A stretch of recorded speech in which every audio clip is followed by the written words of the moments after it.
innings. Cape Cod baseball coming to you from Lowell Park in Cotuit, Massachusetts, part of Barnstable on the Harbor Hawks Baseball Network. Lincoln Revill alongside of Austin DeCouta, and the Patriot Cup currently at 3-2 in favor of the Kettleers as the Harbor Hawks look to even things up, Austin, and we're in for an action-packed game tonight.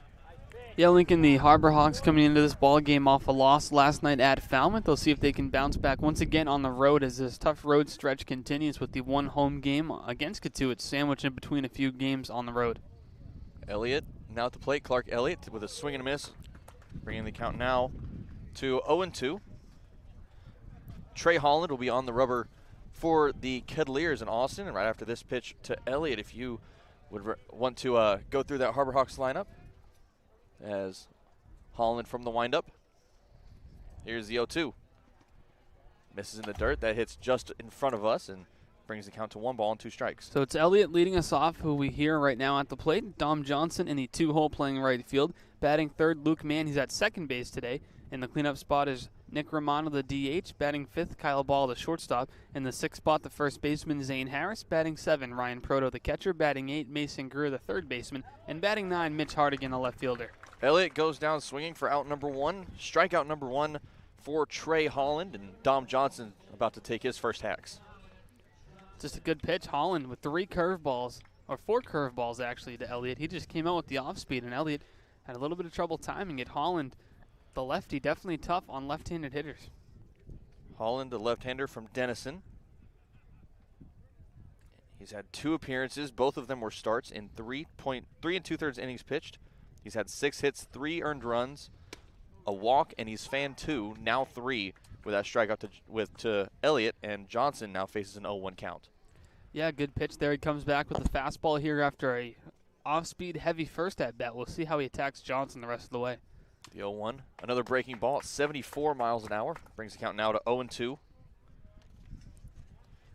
Johnson in last night's game against the Falmouth Commodores had a single. He reached on 2 walks. His grand total of at-bats last night ended in a 1-for-3 outing with a single and 2 strikeouts, and he reached on 2 walks. As the 0-2 is a called strike 3, Johnson goes down looking for out number 2. Yeah, just one right kind of down the belt, Lincoln. That was a pretty good pitch there from Holland, and just, I guess, surprised Johnson. He may have been looking off-speed, but he comes back with the fastball, and 2 up, 2 down on the punch-out as Holland looks good out of the gate. Now Luke Mann at the plate, who, as we know, had an eventful game the last time we saw the Kettleers at McKeon Park, as Mann ended with a home run, a double, and he was hit by a pitch in that game. Ended 2 for 4 with that home run, double, a strikeout, and a flyout. 1-0 now the count. Holland with the pitch. Breaking ball swung on and missed, evens the count at 1. Well, that breaking ball is just filthy. 69 miles per hour on that one, and it starts at your hip and drops all the way out of the zone. I mean, what a terrific pitch that is. So hard to hit. Yeah, very nice pitch as the 1-1 comes in. Another breaking ball ripped down the first base side. That's going to be down for a fair ball. Mann's going to round first. He's going to go to second, try for extra bases, and he's going to be in standing at second base on a 2-out double. Great piece of hitting by Mann. He throws the curveball again to Holland. He tries to go back-to-back. This one a little bit more up in the zone than the previous pitch. Mann stays on it, doesn't get out in front, and just pulls it to right field down the line. Nice piece of hitting by Luke Mann, who continues to slug here in the Cape League. Mann now 1 for 1 on the night, as this is going to be Nick Romano stepping in for his first appearance. Romano's last appearance came against the Orleans Firebirds, that 12-7 win that we had at Eldridge Park. First pitch to him, misses down low. Another breaking pitch at 75. That one looked like a changeup, as that brings the count now to 1-0. Romano in his last appearance against the Kettleers came on the 23rd at Cotuit, as he ended 0 for 1 as he lines that one. That's down towards the third base line. That's going to drop for a fair ball as Mann's going to round third. He's going to be waved home, and that's going to be an RBI single for Nick Romano, and the Harbor Hawks have a 1-0 lead. Great piece of hitting by Nick Romano. He gets a pitch on the inner half and just pulls it. So after Luke Mann doubles down the right field line, it's Romano pulling the ball down the left field line. A good piece of hitting with 2 away. Mann was off on contact, so he scores easily from second. And the Harbor Hawks with an early 1-0 lead, an impressive start. And Holland maybe feeling a bit unwell on the mound. Hey, their infield is going to come in and check on their pitcher. Once again, Kettleers currently lead the 2021 Patriot Cup at 3-2. The Harbor Hawks look to tie it here. Patriot Cup, the battle between Hyannis and Cotuit, both in Barnstable.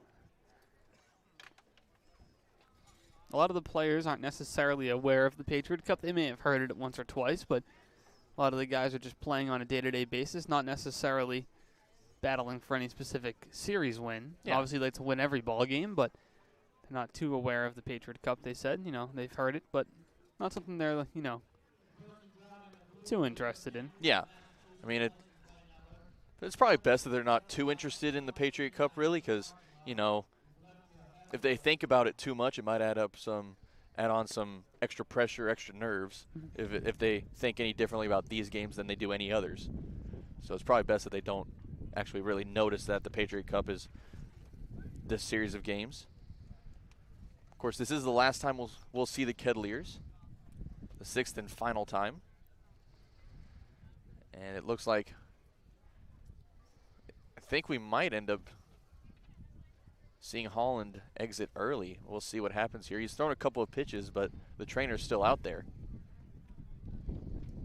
We'll see. I don't know if he didn't seem to be in necessarily pain, but not really sure what the issue is. Yeah. And while we wait to see what Holland's going to do, we're actually going to take a quick break here on the Harbor Hawks Baseball Network. We'll be right back.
Hi, my name is Gary Calhoun. I'm the manager of the Hyannis Harbor Hawks, and you're listening to the Hyannis Harbor Hawks Radio Network. The Harbor Hawks Baseball Network coming to you from Cotuit once again. A pitching change, an unexpected pitching change at that, as Trey Holland, his day has ended. He lasted 2/3 of an inning, as this is going to be Hamilton Oliver now on the mound for the Kettleers. And it looks like he's just going to be in for this third out, as the Kettleers also have another pitcher warming up as we speak. Runner on first after Romano. Nick Romano had that RBI single that scored Luke Mann from second. And the Harbor Hawks now lead 1-0 here in the top of the first, as that one spiked in the dirt. Brings the count to Kyle Ball to 1-0. Terrific block there by Donlin. A curveball spiked in the dirt for the first pitch and was able to get in front of it, keep it in front, and keep Romano at first. And for Oliver, this is incredibly tough for him. He's pitched 2 days in a row, and now he has to come in without getting his full routine. Pitchers will take 10 minutes or so to get loose, and now he comes in with about 2 minutes. Yeah, we saw Oliver the last time we played the Kettleers at McKeon Park, as he evens the count at 1-1. It's very rare that you see a reliever come in this often, 3 days in a row. Yeah, especially here. You know, a lot of guys are on innings limits or working off specific rest plans, you know, every other day or a certain amount of pitches in between. But for Oliver, he's back on the hill again. Yeah, I don't think we'll see an extended stay from him on the mound. Like I said, most likely there'll be a new pitcher in. Right? Yeah, pretty much. The 2-1 comes in, finds the zone for strike two. 2 balls, 2 strikes, and now 2 outs. He's sitting about 86, 87, it seems, on the fastball. So I'm not sure what his typical velocity is, but not exactly rearing back and firing here. Yeah, I think he's still not loose, probably. Yeah, definitely not. 2-2. Misses low, 3 balls and 2 strikes. Yeah, I can't remember what his velocity was whenever we were at McKeon Park the other day. He closed out the game against us. Again, that resulted in a Harbor Hawks win, 15-5 the final score, after a very resourceful, you might say, or a very active middle innings. That one's chopped over towards second, picked up by Brown. He's going to go off of his glove, as that's going to drop, and that's going to be Kyle Ball reaching first, and Nick Romano extending over to second now. They'll rule that one a hit, it appears, on the scoreboard. Would have been a tough play for Brown. It was a high, slow chopper. Romano was off on the pitch, so you had no chance going to second. So your only play is Kyle Ball at first, but Brown tried to maybe rush the play a bit, brought his glove up a bit too early, and it would have been close either way, so Ball's credited with another hit. Ball does have some speed on the base path, so we would have had to get that out in a hurry. But now with a runner on first and second, 2 away, Zane Harris steps to the plate. He's going to be at first base. Oliver takes a quick look at second before coming home. That first pitch misses outside for ball 1. Going around the horn for the Kettleers, we have Donlin behind the plate. That's Matt Donlin with another good block there. As Trice over at third, Ryan Ritter at shortstop. We have Brown at second, and Nathan Martorella over at first. We have Suggs in left, Grady over in center, and Bridges will be out in right field.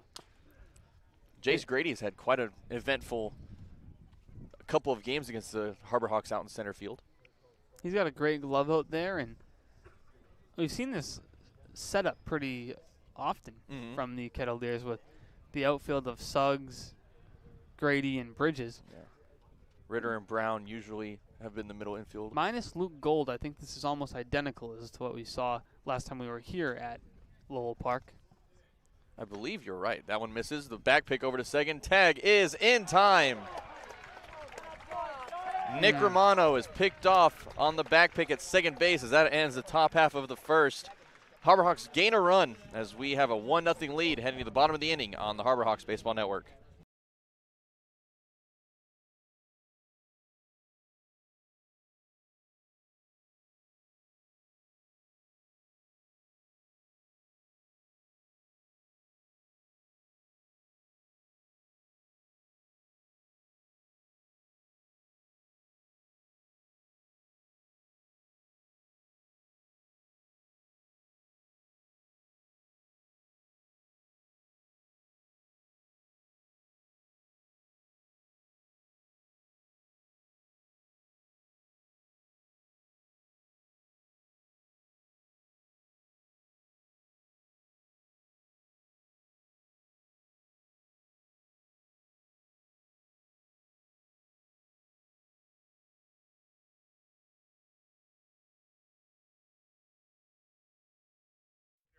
that ball well to right field. It is Adios, high, amigo. It is far, and it is gone. Holy cow. Zane Harris crushed that one. A long drive towards right center field, and it's gone in the trees.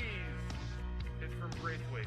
Swung on and missed, and the ball game is over. The Harbor Hawks have defeated the Cotuit Kettleers. That one is a good long drive towards left field, and gone! You're listening to the Harbor Hawks Baseball Network. Harbor Hawks Baseball Network back here at Lowell Park in Barnstable, Massachusetts for this game between the Hyannis Harbor Hawks and the Cotuit Kettleers. Lincoln Revill alongside Austin DeCouta as we get ready here for the bottom of the first. Harbor Hawks with a 1-0 lead after scoring 1 run in the top half of the inning off of a RBI single from Nick Romano to score Luke Mann over at second. And we're underway here as Marc gets loose here for the start of the bottom half of the inning. But before we start, we're actually going to go through the starting lineup for the Kettleers. As Jace Grady is going to start us off in center field. Carter Trice over at third. Ryan Ritter is going to be batting third at short. Eric Brown, the cleanup, over at second base. Noah Bridges out in right. Brett Roberts, the DH, will be in the 6th hole, followed by Nathan Martorello, the first baseman. Matt Suggs in left in the 8th hole, and Matt Donlin will be cleaning up in the 9th hole at catcher. And before we start in this inning, actually, we're going to toss it on down to our sideline reporter, Taylor Farmer. Taylor, what's the scoop?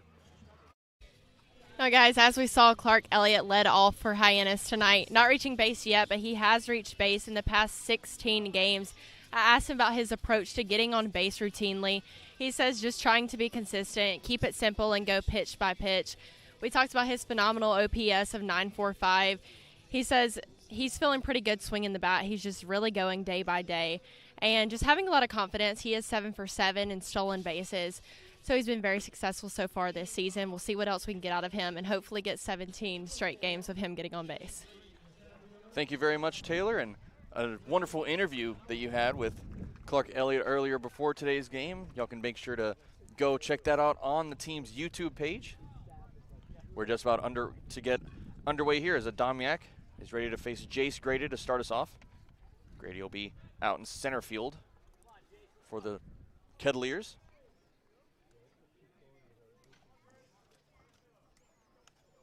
Grady, the last time we saw the Kettleers in that 15-5 win, ended at 1 for 4, reached on a double and an error. He had 2 ground outs as well. He also reached home once after the error. Count at 1-0 as Adamiak comes in from the windup. Here's the pitch. That one's lofted and fouled. That's going to head out of play behind the crowd. That evens the count at 1. Another good crowd here in Cotuit, Lincoln, a lively bunch. Very good crowd. One of the louder crowds that we've seen this season. All have been at Lowell Park. Last time we saw Adamiak was here at Cotuit, where he went 4 innings, allowed 4 runs. So it's been a few days, but it's his turn in the rotation and happens to fall in the same ballpark against the same team as it did last time. Count now at 1-2. Of course, I'm sure we're hoping that this game lasts a little bit longer than the last one. Of course, the last time we were at Lowell Park, that game only lasted about 6 innings. Start time today about a half hour earlier than last game. 4:30 first pitch tonight. That was at 5. So daylight is sparse without the lights here. No lights at this field, but you should be able to get in a full game if you start at 4:30. We'll see how that plays out. The 2-2 from Adamiak. Fastball fouled off, keeps the count at 2-2. That hit a car. Oh, I did hear the thud. I was wondering what happened. Oh, I hope that wasn't mine. You're safe, I think. You're on the other side of the press box. Yeah, that's true. Yeah. Taylor might be in danger. Maybe. Which would be it would really stink if Taylor's car got hit. Any of us really. Very nice cars. As that one hit over to second, picked up, throw from Mann over to first, can't be scooped up by Harris. As Grady is going to find first base on what looks like will be an infield single, and it is ruled a single. And how about Luke Mann, his first start of the year at second base, making a nice play, a solid throw on the run as he did kind of the Jeter jump throw from the middle infield, and unfortunately Harris couldn't make the scoop, but it was a tough play nonetheless. I mean, it's a top 10 play if Harris makes the scoop there on Harris's end too, because it's not an easy play to make as a first baseman. That's so difficult to have to be able to scoop that ball to the dirt, especially when it's hopping and you're trying to stretch at the same time. Difficult play. It's rightfully ruled a hit. First pitch coming into Carter Trice. That one's fouled off. 0-1 the count. And we mentioned Luke Mann making his first start of the season at second base. We usually see him over at third. Going around the horn real quick for the Harbor Hawks. That's going to be Ryan Proto behind the dish, Mason Greer at third, Kyle Ball over at short, Luke Mann once again at second, Zane Harris at first, Mitch Hardigan out in left, Clark Elliott in center, and Dom Johnson will be out in right field. The 0-1 breaking ball that misses outside, ball one. Back-to-back ninths with Proto behind the dish. Usually we'd see Caleb Pendleton behind the dish tonight. Yeah, he'll get the night off again, but we saw Joey Raffelli come in towards the end of last night's ball game for the final inning or so. Maybe we'll see him tonight as well. Yeah, Raffelli has been making appearances in the latter innings in the past couple of nights. He came in place of Pendleton in his after he started the last game against the Kettleers, actually. One thing about Marc Adamiak is he has one of the best pickoff moves I've seen from a pitcher on this pitching staff. It's incredibly quick. He got a runner picked off last time we were here at Cotuit. Yeah, he made it incredibly close on that pickoff move there to Grady as that one misses up and in. Count now moves to 2 balls and 1 strike.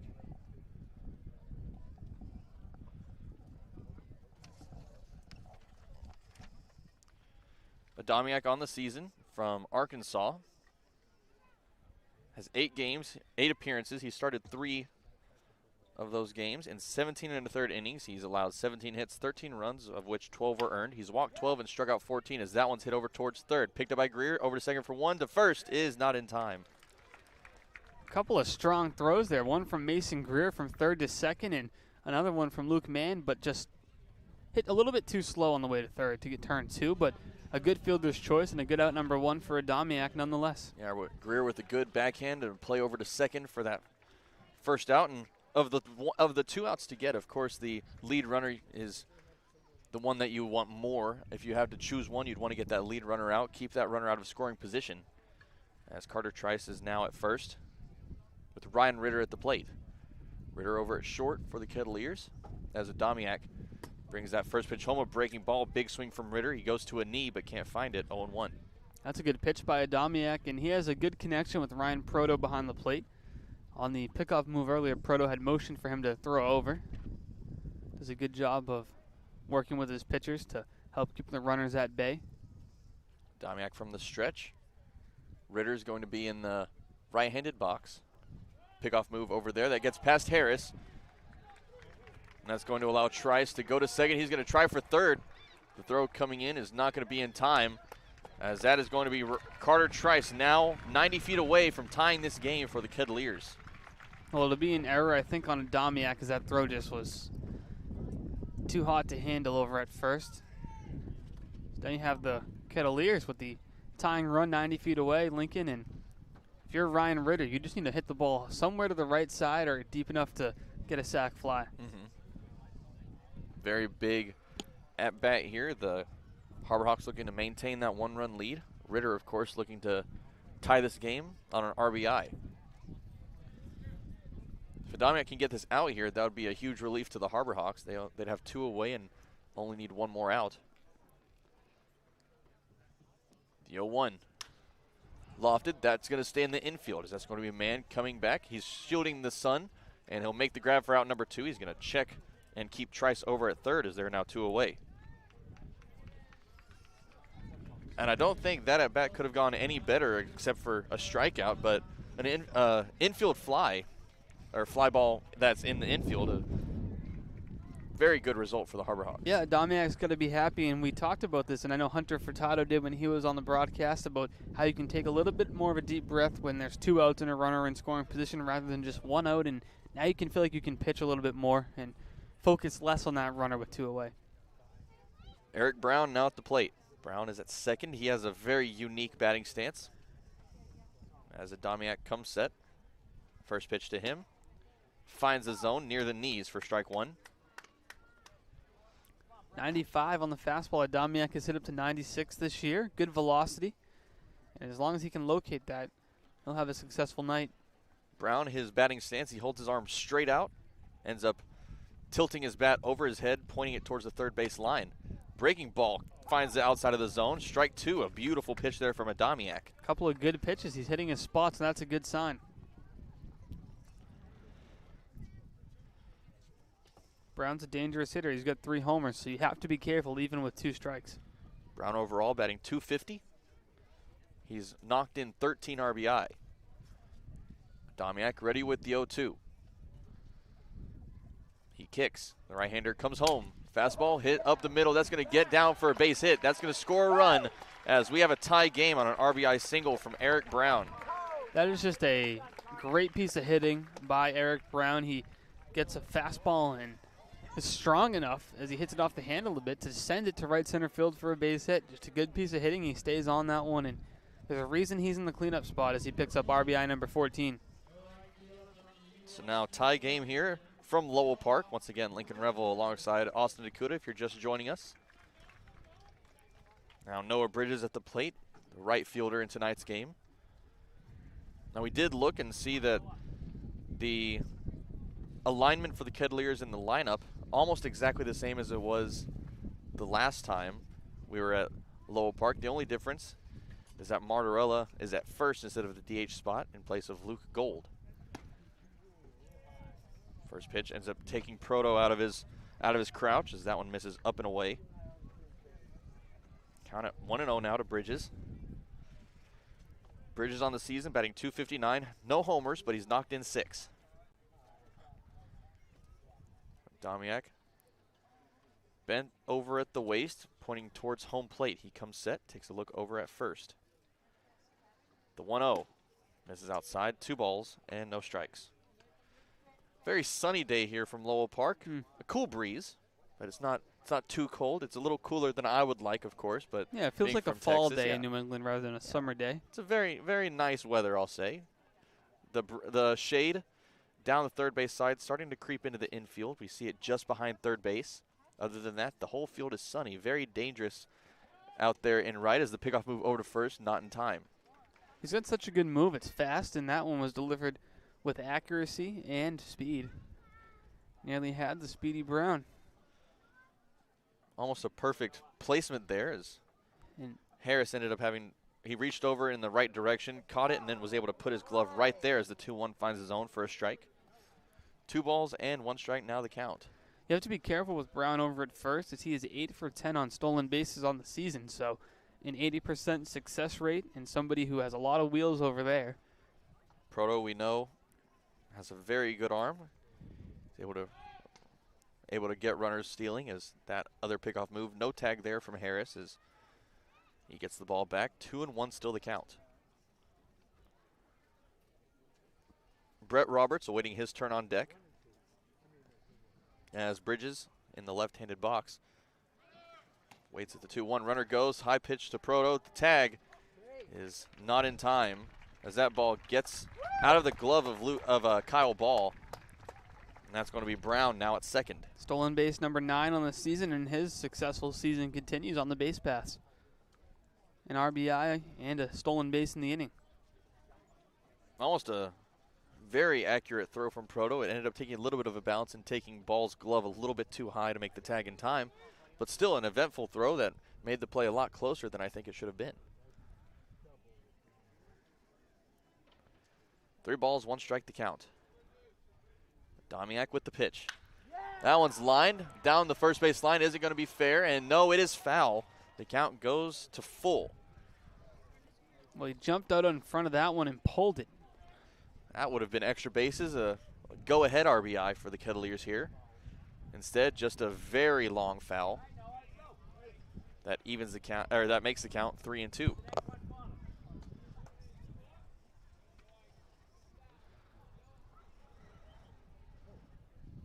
See where Adamiak goes back here. His fastball is his most explosive pitch and probably something that you can throw here on 3-2. Now, first base is open if you do want to try to get him to chase on something off speed. If you miss, it's not the biggest deal with 2 away. See what happens here. 3-2. 2 away, the payoff. Breaking ball that gets past Proto. That's going to roll over and go off the foot of Roberts, that is. I think Roberts just saved that ball from going into the Kettleer dugout. So thankful he was standing where he was. And Lincoln Roberts, last time we were here at Cotuit, he was the only guy in this lineup that we didn't see. Everybody else that's in the lineup we saw last time. Roberts now in the place of Gold. But Martorello shifts to first base, who was at DH last time, and Roberts is a DH tonight.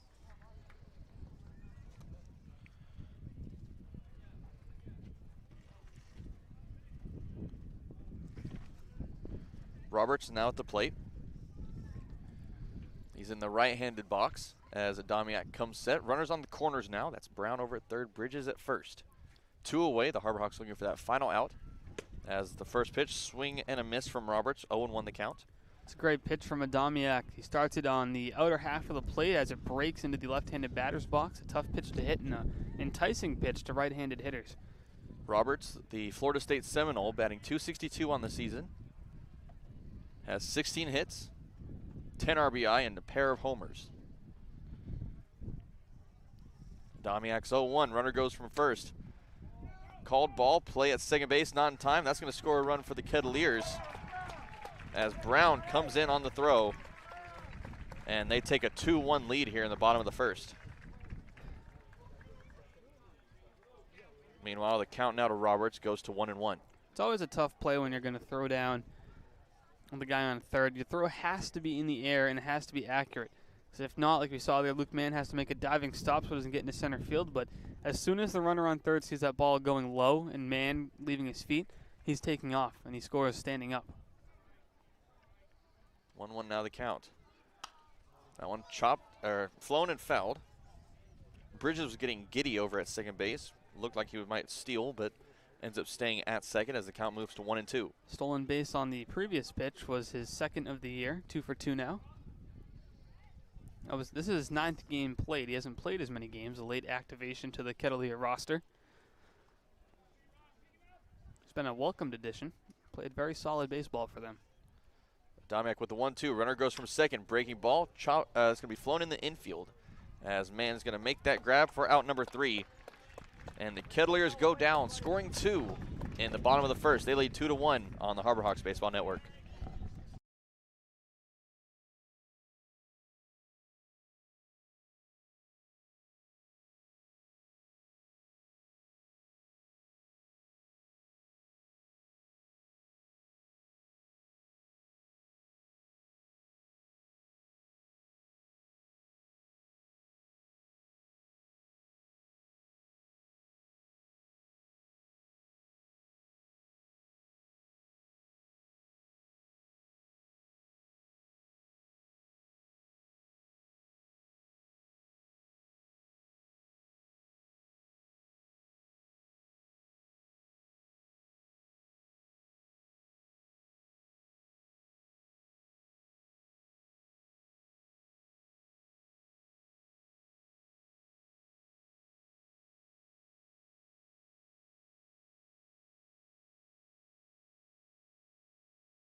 Angus McCluskey, right-handed pitcher. You're listening to the Harbor Hawks Baseball Network.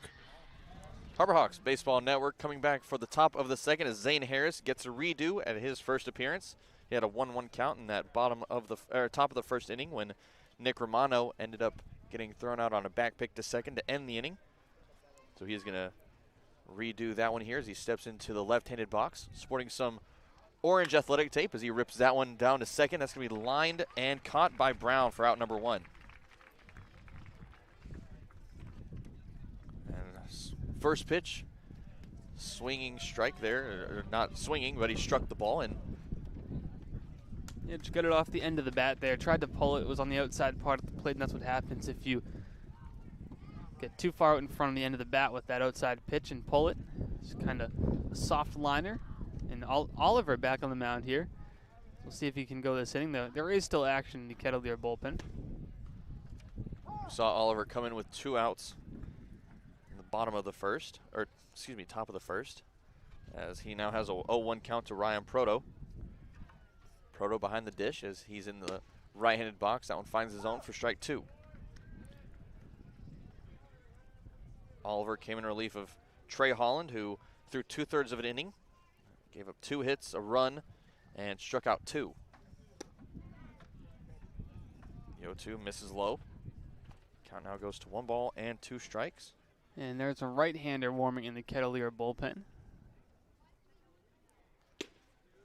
Swung on and missed, as that is out number 2 as Proto goes down swinging. Strikeout number 1 for Oliver, strikeout 3 so far in this game for the Harbor Hawks. Yeah, Proto's had a solid year at the dish for Hyannis, but sometimes good pitching can outdo good hitting, and just a great at-bat in terms of pitch mix and movement there from Oliver. That one's going to bring Mason Greer to the plate. Greer had a good outing in his last appearance, coming against the Kettleers at McKeon Park. Ended with 2 singles, ended his night 2 for 5. He reached home once as well. The 1-0 finds his own, brings the count even at 1.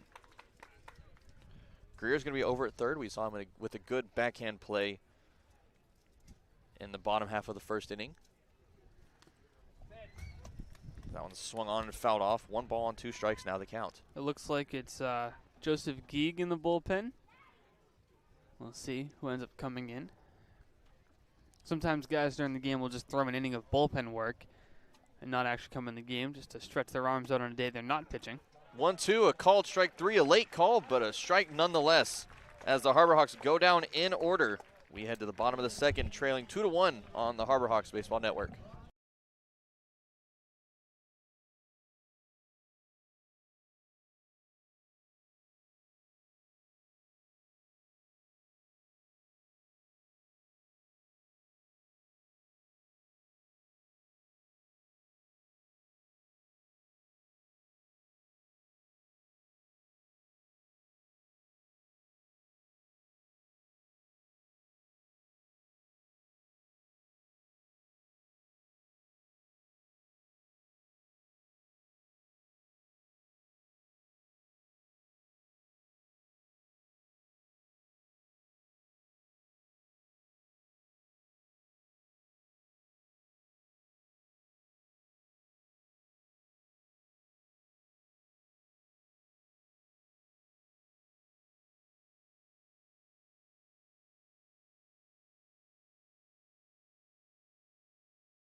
It's a tongue twister. Go ahead. My name is Mason Greer, third baseman from Missouri State, and you're listening to the Harbor Hawks Baseball Network.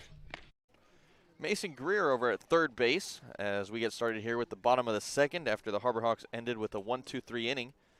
Starting off for the Kettleers is going to be Nathan Martorella, Matt Suggs behind him, and Matt Donlin bringing up the rear in the 9-hole. The 7, 8, and 9-hole hitters coming up.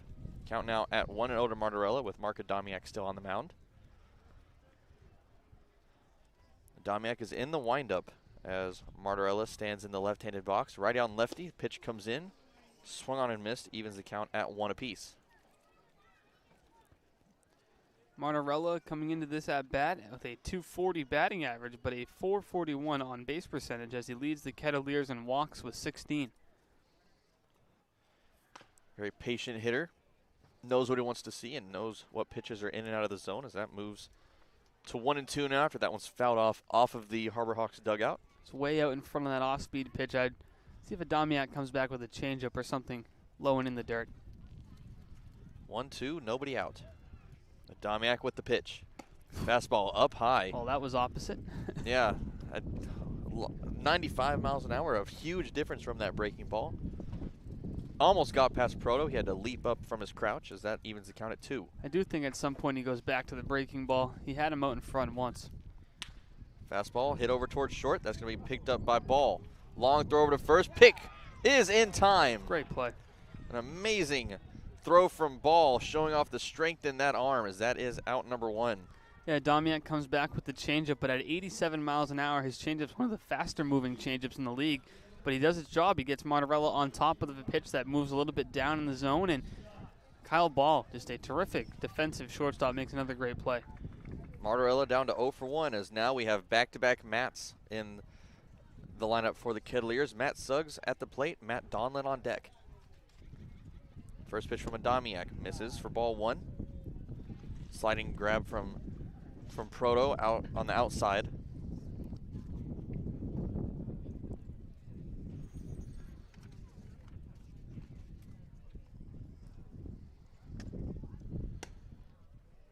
Suggs watches that one go as the count moves to 2 balls and no strikes.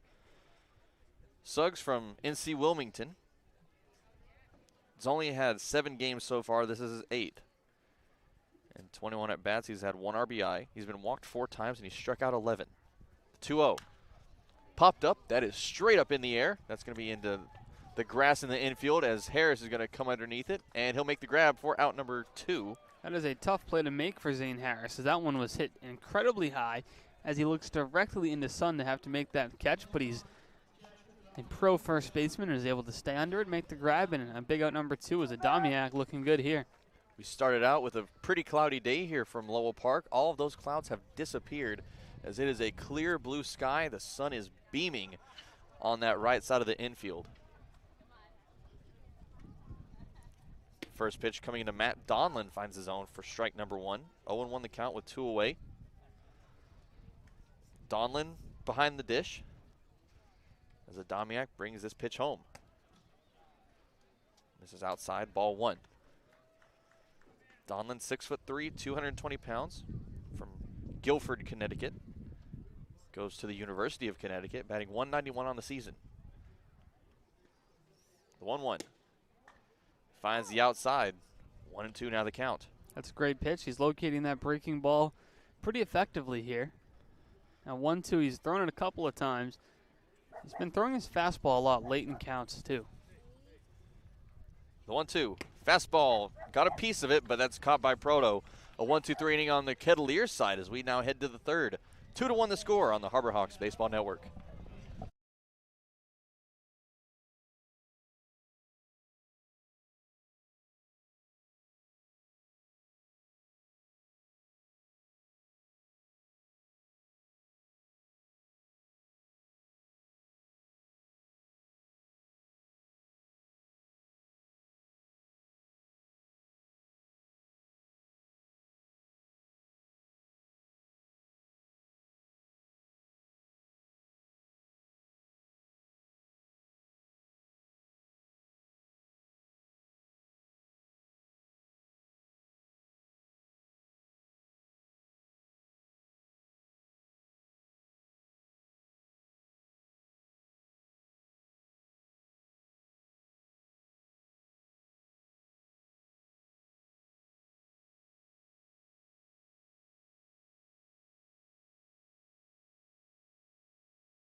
Hi, I'm Agent Saravo, right-handed pitcher for Hyannis Harbor Hawks, and you're listening to Harbor Hawks Radio Network. Right. Harbor Hawks Baseball Network from Lowell Park as the Harbor Hawks getting another Set of at-bats here for the third inning, but before we get started, a quick word from Curry College.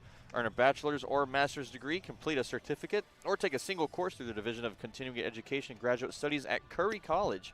Curry College offers in-person and high-flex classes that run days, evenings, and weekends in Milton and Plymouth. To learn more about programs in business, accounting, criminal justice, education, nursing, and a lot more, visit curry.edu. Due up for the Harbor Hawks here is going to be Mitch Hardigan, Clark Elliott, and Dom Johnson, the 9-1-2 hole hitters. Mitch Hardigan, who's had a eventful past couple of games, reached base a couple of times in last night's game after reaching on a walk and an error. And just a couple of days ago, the last time we played the Kettleers at McKeon Park, ended up 3 for 5 with a single, a triple, and a home run. How about that? A massive home run. 3 legs of the cycle, the 2 most difficult pieces of the cycle with the triple and the homer. Mm-hmm.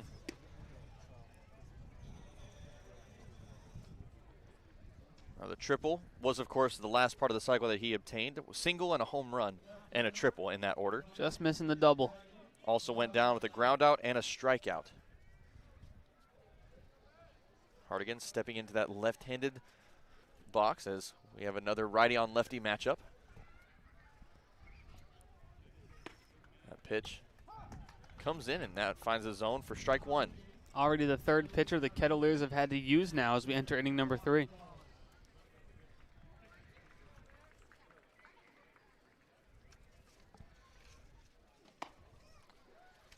Pitch comes in, evens count now 1-1. After that one misses outside.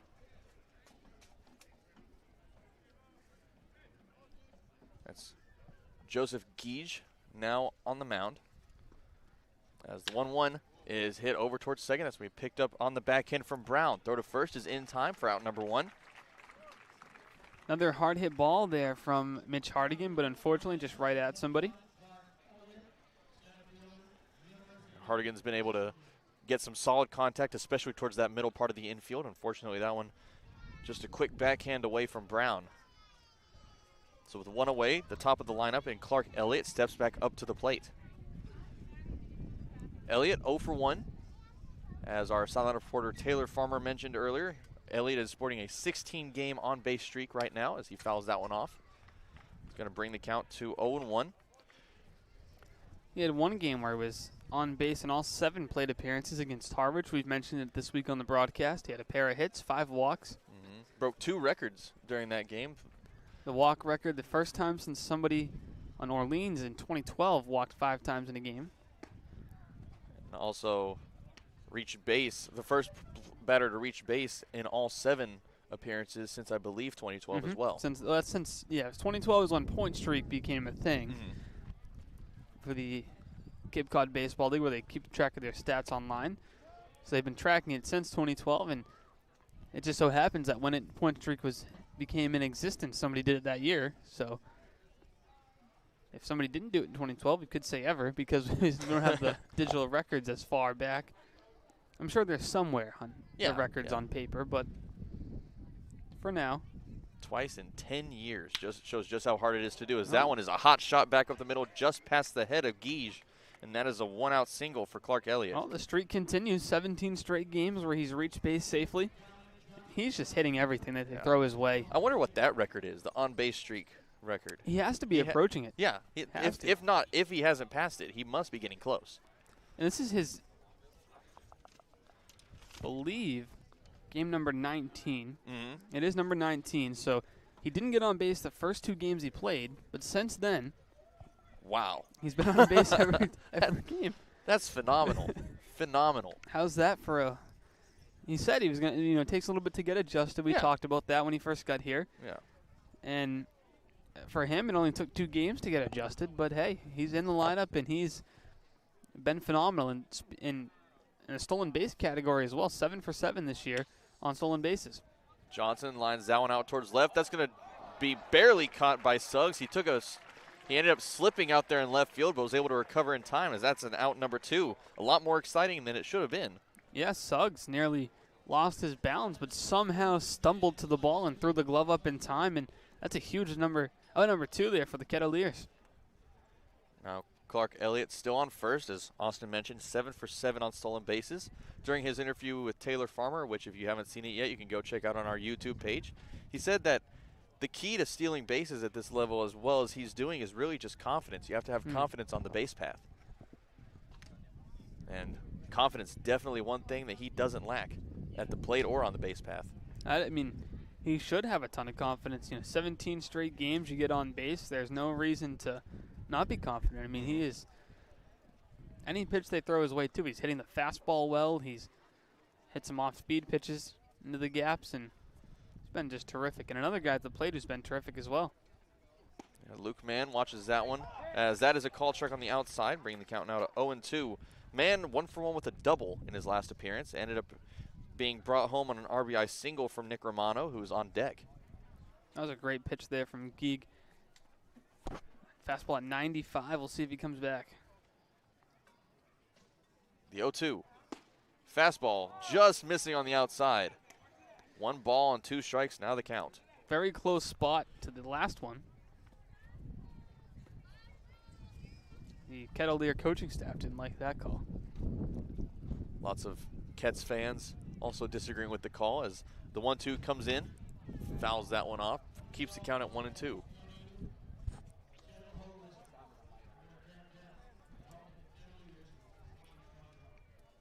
Now tonight, as I mentioned earlier, the final game is against the Kettleers.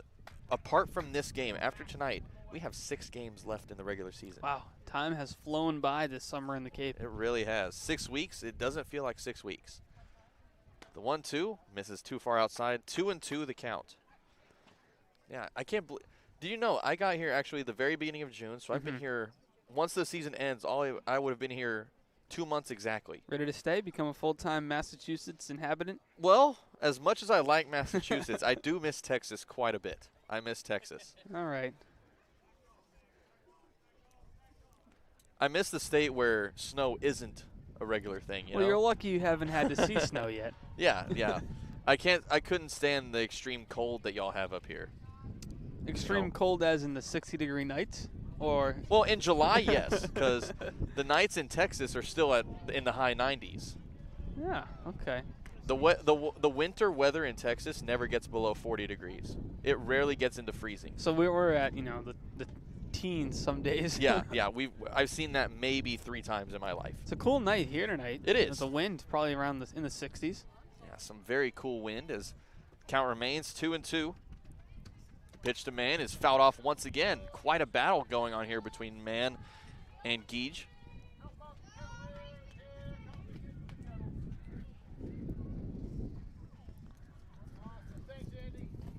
A crowd of kids.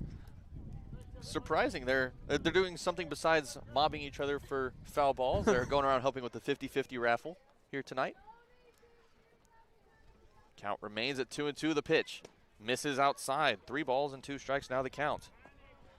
Yeah, weather here from Cotuit, 72 degrees. Wind out of the north-northeast at 10 miles an hour. It's a cool 74. Very cool. Count is full. Man sporting a bat with a red handle and a brown barrel as he fouls that one off. Elliott went on the pitch, but he's going to have to retreat. Another car has been struck. Oh, man. It's an unfortunate parking lot. There's only one parking lot, and it happens to be right next to the field. Unless you want to park down the street. Yeah. I made sure to park plenty far away. Of course, knowing my luck this past year, of course, it would happen to hit my car. 3-2, 2 outs. Elliott's off on the pitch again. The payoff. Ripped back up the middle. That's going to be over to second. Picked up by Brown. The throw from his knees is just in time. Oh. Out number 3, and that ends the top of the third. The Kettleers maintain that 2-1 lead as we head to the bottom of the inning, trailing 2-1 on the Harbor Hawks Baseball Network.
Hi, my name is Gary Calhoun. I'm the manager of the Hyannis Harbor Hawks, and you're listening to the Hyannis Harbor Hawks Radio Network.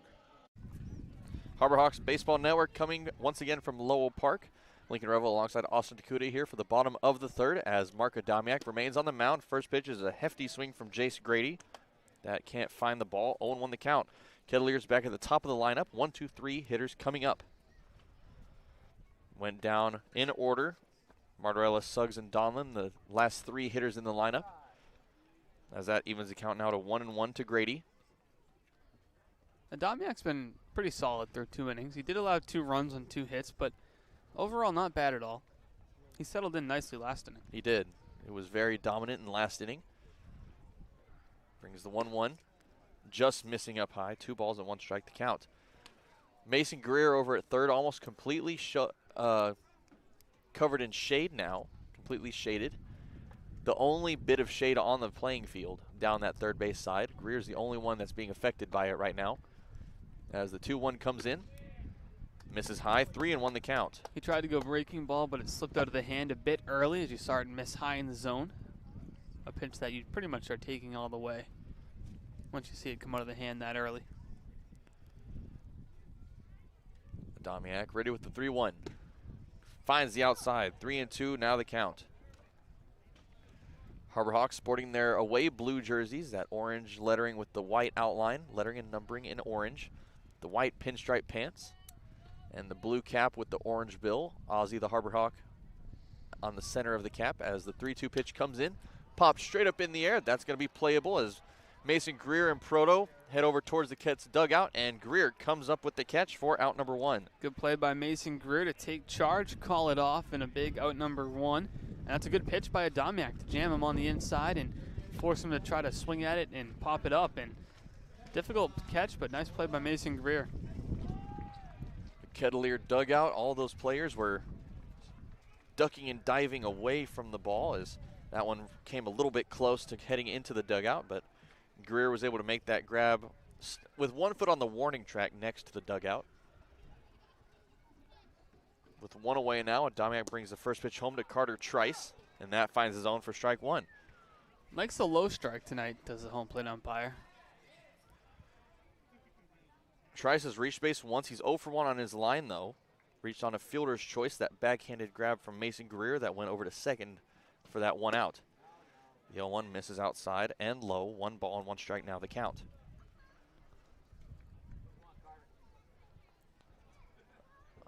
And I think this crowd at Cotuit tonight might actually be the biggest one we've seen all season. Both bleachers are filled. There's rows of fans out by the Kettleer dugout heading out to underneath the scoreboard as that one's lofted out towards center field. About midway into center field, Elliott coming up to make the grab, and that is out number 2. Elliott was way far back on that one there, Lincoln. I think he may have lost it in the sun for a moment and had to come sprinting in using all of that speed to get to it. But he does end up getting to it. That's the benefit of having that kind of speed in center field. Yeah, he started out shuffling to the ball and then at the last second got on his horse and sprinted quite a few yards to make that grab. Shows how menacing that sun can be, especially today. As with 2 away, Adamiak brings that first pitch home. That misses for ball 1 to Ryan Ritter, who's 0 for 1. Had that fly out over to second in the first. The 1-0 pitch. Line back up the middle. That's going to get through for a base hit. Ritter's going to reach first on 2 away. And there's now a runner on first for Eric Brown. It's a good piece of hitting by Ritter. Just takes a pitch right back up the middle. Aggressive early in the count. Not a bad pitch to swing at on the first one you see. Ritter now 1 for 2 as Eric Brown steps to the plate. Brown is 1 for 1. Had a single in the first. Ended up coming home later on in that inning as well. Brown Jr. really hit that ball well in the first inning. EBJ, as they call him here. Eric Brown Jr. Similar to the former Red Sox JBJ, former Harbor Hawk Jackie Bradley Jr. Jackie Bradley Jr. has a jersey hanging up in the skybox at McKeon Park. Along with Jason Varitek, a couple of former Harbor Hawks turned pro baseball stars, as do many Cape Leaguers. Another former Harbor Hawk is on the mound tonight for the Oakland A's, Sean Minaya. He's through 3 perfect innings with 5 strikeouts. 1 ball, no strikes the count. 2 away now to Brown. Adamiak likes what he sees. He comes set. The pitch misses down low. 2 balls and no strikes the count. Down 2-0 in the count. Oftentimes pitchers will just fire a fastball in, but Brown, a guy who hit a good fastball earlier in the ball game, you can't just float one into him. See if they do indeed go back fastball or try to locate that breaking ball for a strike. The 2-0, grounded to short. A hard ground ball picked up by Ball. Throw to second is going to be in time as man steps on the bag, and that's out number 3. Kettleers strand 1 as we head to the 4th, trailing 2-1 on the Harbor Hawks Baseball Network.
Hi, I'm Aiden Saravo, right-handed pitcher for Hyannis Harbor Hawks, and you're listening to Harbor Hawks Radio Network. Right. And the Harbor Hawks stepping up as Nick Romano is going to start us off here. He's 1 for 1 on his line. Kyle Ball on deck, and Zane Harris will be in the hole. As still on the mound for the Kettleers, that's going to be Joseph Gage.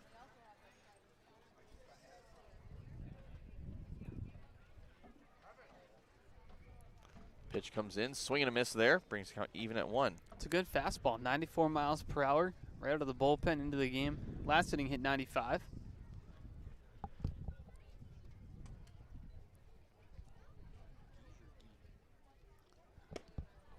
Pitch to Romano, misses down low, 2-1 now the count. Nick Romano, who was just activated a few days ago, along with Trent Taylor. Taylor, who's had a couple of nights in a row starting at second base. He's getting the day off tonight. Along with Ryan Romano, who has started quite a few games since being activated earlier on in the season. Romano becoming a mainstay of the lineup, a first baseman who used to play a little bit of third base. Nick Romano says he's a better third baseman than his brother Ryan, although Nick doesn't play there anymore.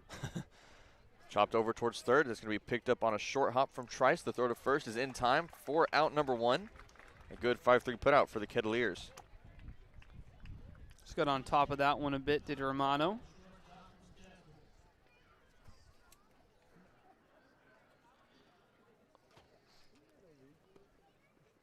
Now with 1 away, Kyle Ball is going to step up to the plate. He had a single back in that first inning just before Harris ended up going down short.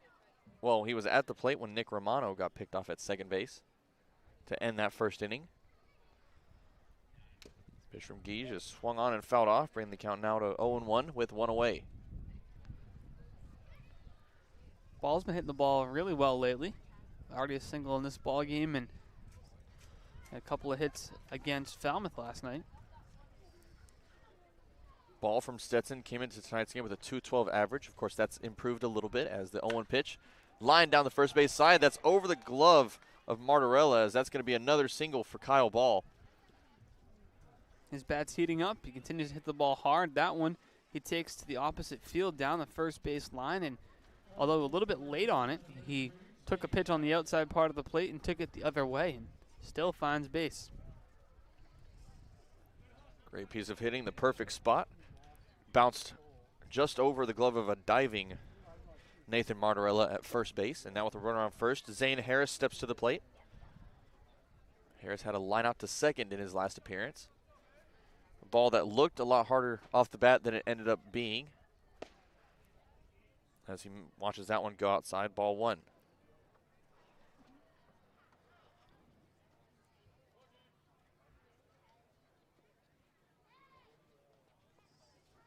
Harris sporting those orange and blue Franklin batting gloves along with some orange wrist tape on his left wrist. As that one brings the count to 2-0 now. Harris also with a black leg guard along his right shin heading down towards his ankle.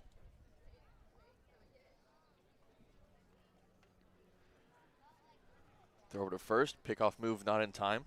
There was no tag available for Martorella. His pickoff move, he's standing a good few feet in front of first base, so any tag that he makes, it's going to be relatively easy for Kyle Ball to get back into first as long as he stays on that back half of the bag, I think. Well, he throws with his left hand, so he catches with his right, so he's able to still swipe that back half of the bag since the glove's closer to ball. So a lot of first basemen who throw left-handed will position themselves similar to that.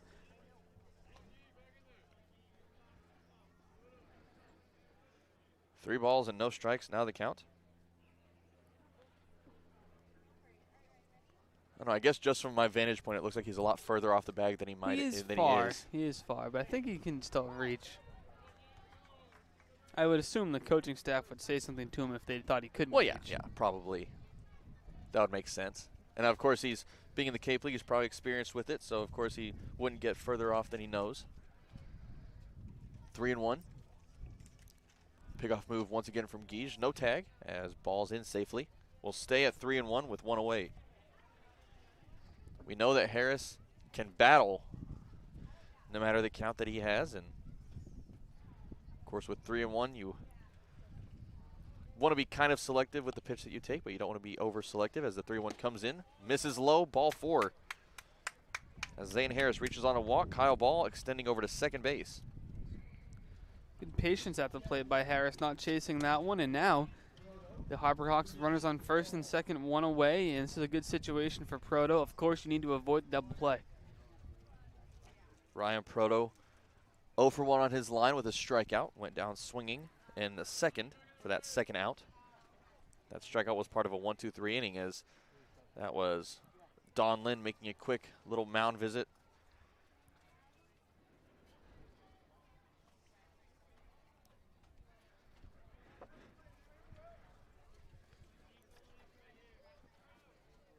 Proto, bullpen catcher turned starting catcher, as he started out the Harbor Hawks season as a bullpen catcher, but once the draft came along, we had an open catcher position, and Proto stepped in and filled that spot nicely, as he's been pretty solid behind the plate in the starts that he's had.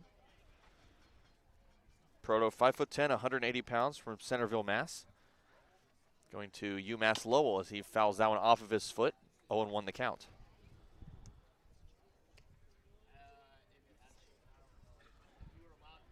Proto on the season, .258 average in now 11 games. He's had 5 RBIs, has walked twice, and has 1 stolen base.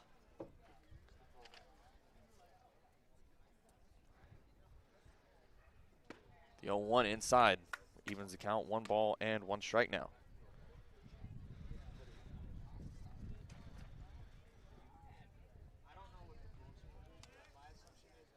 Now Joseph Guige, coming from Lynn, Massachusetts, attends Boston College.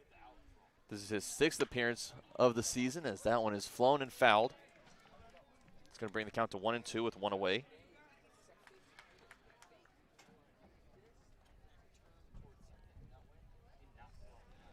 Proto behind in the count here, 1-2.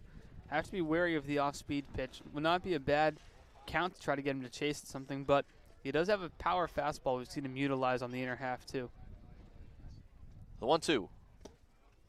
Fastball 93, spiked in the dirt. A good stop there from Donlin. Donlin set up inside. That fastball was spiked on the outside part of the plate. Let's see, if he missed too bad with the fastball at 93, could end up getting by the catcher if he has to move his glove across the zone like that.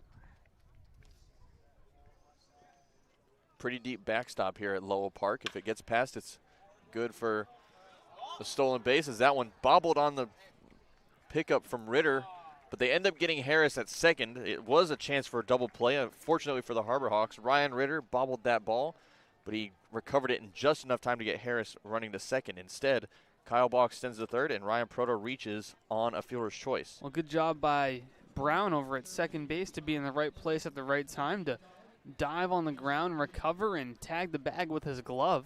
Good awareness by Brown to back up his shortstop teammate and tandem partner, but the Harbor Hawks avoid the double play, and you're still alive here trying to get that tying run across. Kind of an unusual 6-4 put out for that second out.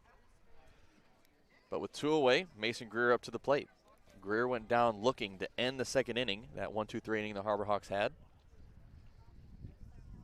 Keys with the first pitch, finds the outside of the zone, strike one. Greer, who you've heard from on our pre-inning intro, heading to Missouri State in the fall. Started off at Auburn, then transferred to McLennan Community College out of Waco, Texas.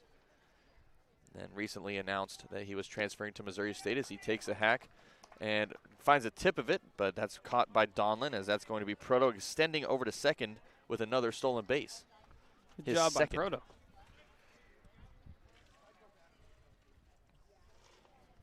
Couple of runners on. If Mason Greer can come through, I know he had a 2 RBI hit against the Kettleers back at McKeon Park last time they did battle. A chance for one here. Base hit could score 2. The 0-2. Called strike 3. Greer down with a backwards K for the second time tonight. That's going to end the top of the fourth. We head to the bottom of the inning. Harbor Hawks trail 2-1 on the Harbor Hawks Baseball Network.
I'm Luke Mann, third baseman from University of Missouri, and you're listening to Harbor Hawks Baseball Network.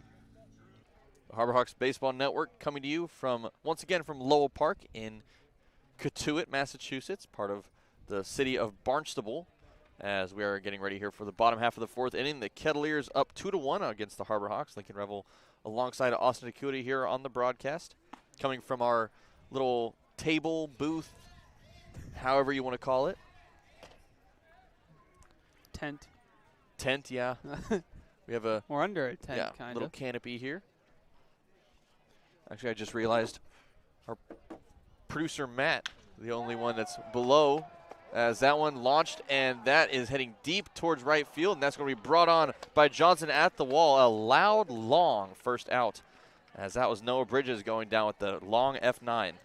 Well, he was on top of that baseball. He got a hold of it and really didn't miss it by much, and Johnson in a good spot, able to go back all the way to the wall and make the catch about 2 steps in front of the wall, and that's a pitch Adamiak's going to remember and log in his mind and probably not throw again in that spot if he does see Bridges later in the ballgame.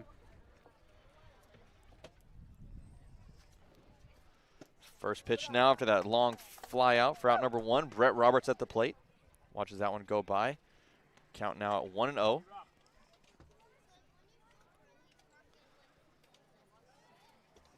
Roberts overall 0 for 1 with a fly out. Flyout ended the bottom of the first inning as that was caught by Luke Mann at second base. That one brings the count now to 2-0. Check swing, no, he did not go, says first base umpire. He still had a few inches before he could really start to question whether he went or not. Even from our vantage point, it didn't look like he went. 2-0 now. Marc Adamiak still on the mound as he brings that one home. That's a called strike. 2-1 now the count.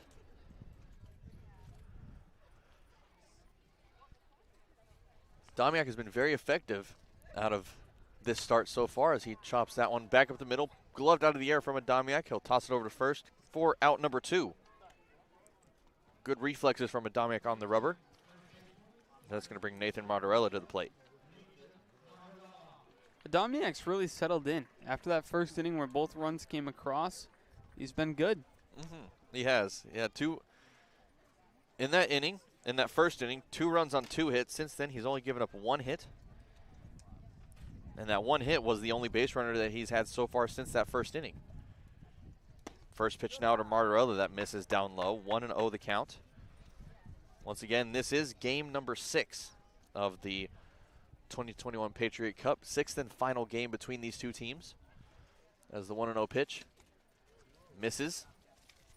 Had to be quite a reach for Proto as that brings the count now to 2-0. Adamiak with only 1 free base given up so far. That walk coming in back in the first. Count at 2-0. Fouled off, 2 balls and 1 strike to count.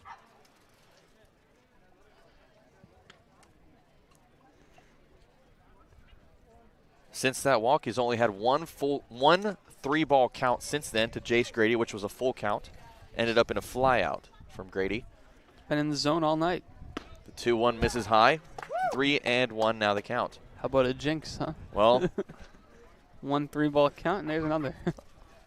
It happens. Hey, it can't be as bad as that game against the Mariners. We had, 36 3-ball counts? My goodness. 4.5-hour game against the Mariners. The 3-1. Breaking ball misses up high. Ball 4. So I kind of jinxed twice there. First, the 3-ball counts, and then I mentioned that he'd only walked 1 person. So that's walk number 2. It happens. It's not a jinx, but you have to talk about it, I guess. You mentioned the count. Yeah.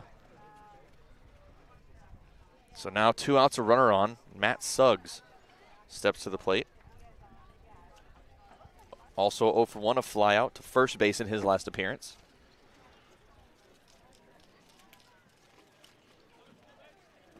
Adamiak just over 60 pitches. His total now at 63 after that pitch comes in and misses up high for a ball. He's fairly even on his ball-strike ratio. It's 34 strikes, now 29 balls, as that's going to prompt a mound visit from pitching coach Ray Korn. Might see the Korn effect come into play here in the bottom of the 4th. He knows how to settle the pitchers down. Adamiak, a guy he's gotten to see the entire season, so he really knows what Marc's strengths are, where he can improve, and how to settle him down on the mound. Yeah, and when I was talking to, of course, our viewers were listening the other day when the Kettleers came to McKeon Park last, I had Cooper McKeon and Hunter Furtado in the press box with me for a couple of innings, along with a couple of other players. Be sure to go and check out that game if you haven't already. It was a very insightful night all around. And one thing that I was talking to Furtado and McKeon about was whenever Korn comes out to the mound, they were saying that he's really almost the person that you would rather have on the mound out of the coaches, because he knows how to calm you down. He knows every detail without you even knowing, and he can sense even the slightest detail that not even you can sense on the mound. And he knows how to fix your posture, your delivery, and everything about the way you pitch, and so you can come back and enhance your abilities during that game. See if it comes back to help Adamiak here. He's a very smooth spoken person as well, very soft-spoken, and it's very calming. Yeah, Adamiak also came in as that pickoff move on the back pick from Proto, just not in time. Martorella staying at first, and Suggs now with a 3-0 count. Yeah, I got to talk with Marc along with Adrian Saravo later on in that game, actually, and yeah, he is a very soft-spoken person. The 3-0 pitch misses high, a 4-pitch walk, back-to-back walks now, and runners on first and second for Matt Donlin. There is some action now in the Harbor Hawk bullpen. We can't see who that is.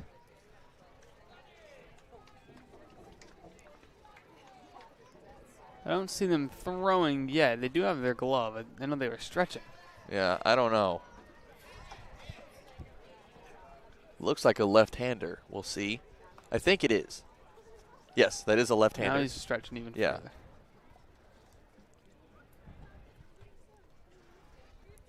First pitch to Donlin, finds the zone. Count moves to 0-1 on him. With 2 away and runners on first and second, you do have the option to get the short out at third or second, so the Harbor Hawks defense can not have to worry about making some kind of acrobatic throw across the diamond. All 3 bags are available as that's a long drive out towards center field. That's Elliott ranging back, and he'll make that grab out in center field a couple of steps in front of the fence for out number 3. Another long out there in that 4th inning as that ends the 4th. And the Kettleers go down. No runs, no hits, no errors. They strand 2. We head to the 5th, down 2-1 on the Harbor Hawks Baseball Network.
It's a tongue twister. Go ahead. My name is Mason Greer, third baseman from Missouri State, and you're listening to the Harbor Hawks Baseball Network.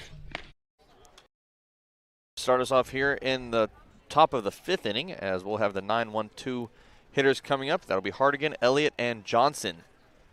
As Mitch Hardigan from FAU watches that first pitch go by. That one misses just outside for a ball. Hardigan 0 for 1 on his line with a ground out. That ground out went to second back in the 3rd inning of play. Flies that one out towards center field. That is going to be brought on by Grady. He'll come underneath it and make the grab for out number 1. Just got under that one a bit and skies it out to center field. Unfortunately for Hardigan, he's 0 for 2 on the night, but another good swing. He's making a ton of contact as of late. Now Clark Elliott at the plate. 1 for 2 on his line. Having quite a historic season. 17 straight games he's reached base safely. 17 of the 19 games that he's had this season with the Harbor Hawks. Joseph Gigg now on the mound as he brings that one in for a strike. Gigg has been great out of the bullpen. He's firing between 93 up to 95. He's really limited the Harbor Hawks bats. There is somebody starting to stretch in the Cotuit bullpen, but they're in no rush. That one chopped over to short. That's going to be picked up on the run by Ritter. The throw to first on the run is in time. Out number 2, a quick 2 outs here for the Kettleers. Yeah, Gigg showing that you don't have to strike everybody out to be an effective pitcher this inning with a couple of softly hit balls. Just making good pitches and finding good spots. Yeah, there's not many things more relieving to a pitcher than having a defense that you know can make plays for you when you can't strike everybody out. Dom Johnson now at the plate as he watches that one go low. That goes past the glove of Donlin, bringing the count to 1-0 with 2 away. Now we are in the top half of the 5th inning. Be sure to stay tuned in the bottom half of the inning. The main show coming to you as my partner Austin DeCouta will take over the play-by-play mic. The main event. Don't hype me up too much. 2 balls and no strikes with 2 away the count. I appreciate it. You're always a tough act to follow, so. I don't know about that one, but the 2-0, a high chopper over to short. That's going to be picked up actually by Trice. The throw on to first is in time. A 1-2-3 inning once again for the Kettleers as the Harbor Hawks go down, and we trail 2-1 to the bottom of the 5th on the Harbor Hawks Baseball Network.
Hi, my name is Gary Calhoun. I'm the manager of the Hyannis Harbor Hawks, and you're listening to the Hyannis Harbor Hawks Radio Network.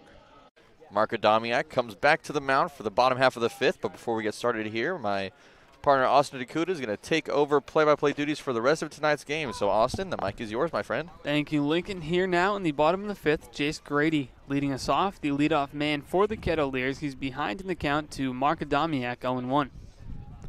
Adamiak winds up and fires. Called strike, 0-2, 84 miles per hour on what looked to be a changeup, and he's ahead of Grady.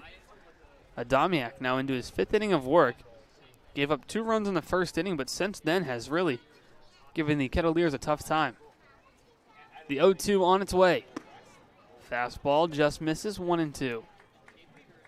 Now, since then, Adamiak's only allowed 3 base runners as Ryan Ritter reached on a single, and then he had 2 walks back in that bottom of the 4th inning, but he's been fantastic other than that. The 1-2 could not get him to chase. 2-2 the count, evens up to Jace Grady. Grady on the night, 1 for 2 with the single. Came into the ballgame with 2 homers, 7 RBI, and batting .260. That average now sits at .269. The 2-2 from Adamiak on the way. Fastball hit to third. Mason Greer fires across the diamond, and it's out number 1. 5-3 on the putout as Grady goes down. Another good play, a pretty hard hit ground ball down to third, but Greer was able to pick that one up. And a good strong throw over to first for that first out. With 1 away, that brings up Carter Trice, who's at third base today for the Kettleers. Trice is 0 for 2 tonight. He did reach base on a fielder's choice in the first. He would come around to score. So 0 for 2 with a run scored for Trice. Batting .320 on the season, one of the most consistent Kettleers in the lineup. Adamiak has to get through the meat of the order.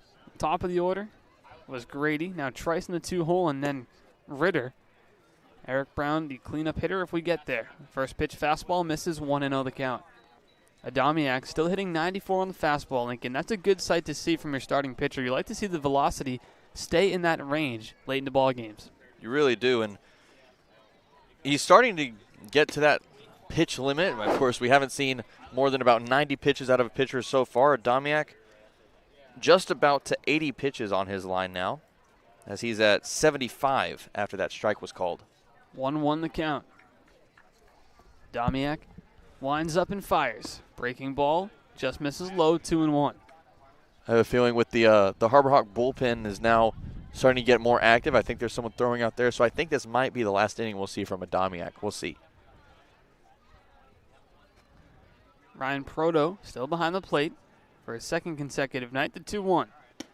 Adamiak hits the mitt of Proto, a fastball on the outside part of the plate, called strike 2 as we're even at 2-2. Holland got the start tonight for the Kettleers. Only went 2/3 of an inning. He left the game due to, I guess, unclear circumstances. Yeah, I was feeling some discomfort on the mound. The 2-2 is hit on the ground to Kyle Ball at short. Throw across the diamond in time. 2 up, 2 down, both on ground outs to the left side of the infield. And a good start here to the 5th for Marc Adamiak. We've had some good plays tonight and a lot of good plays this season from Kyle Ball over at short, showing off that strong arm again. He throws a dart over to Zane Harris at first and makes it look easy. Just a little sidearm flip that ended up going on a straight line over to first for that second out. That'll bring up the sensational shortstop, Ryan Ritter. Ritter 1 for 2 on the night. I like First pitch misses for a ball. I like the alliteration there, the sensational shortstop. Thank you. Ritter's been solid defensively all season for the Kettleers, and his bat has been what's really set him apart, batting .300 with a homer, 4 RBI. That one skied out to pretty deep left center field. Elliott racing back, nearing the wall. He puts his glove up and makes the catch just below the scoreboard. Gives the ball to a fan, and there are 3 outs, and the inning is over. Adamiak retires the Kettleers in order. 5 solid innings from Marc Adamiak here from Lowell Park. The 6th inning just moments away on the Harbor Hawks Baseball Network.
Hi, I'm Agent Saravo, right-handed pitcher for Hyannis Harbor Hawks, and you're listening to Harbor Hawks Radio Network. Right?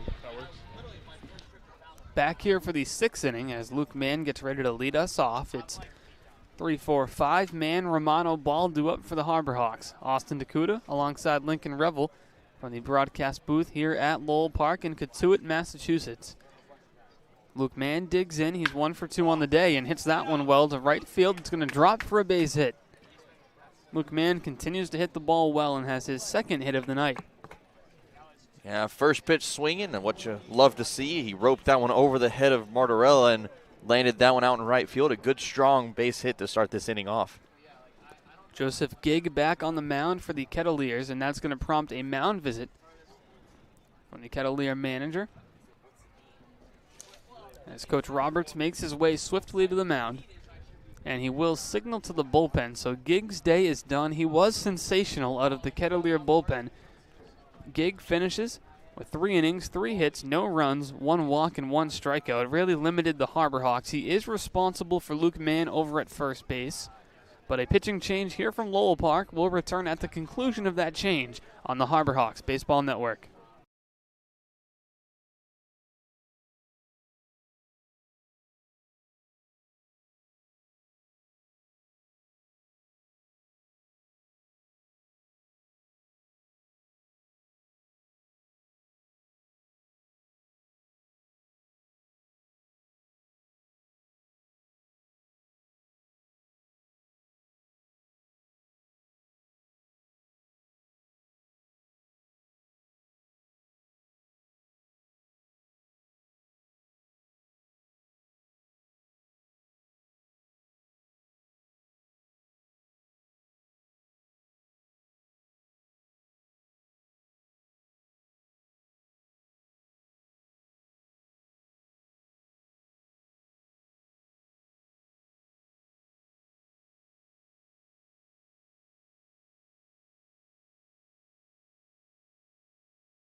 Pitching change has concluded. As a new pitcher on the mound, it's Logan Maitland, a 6'6" right-hander with a good fastball.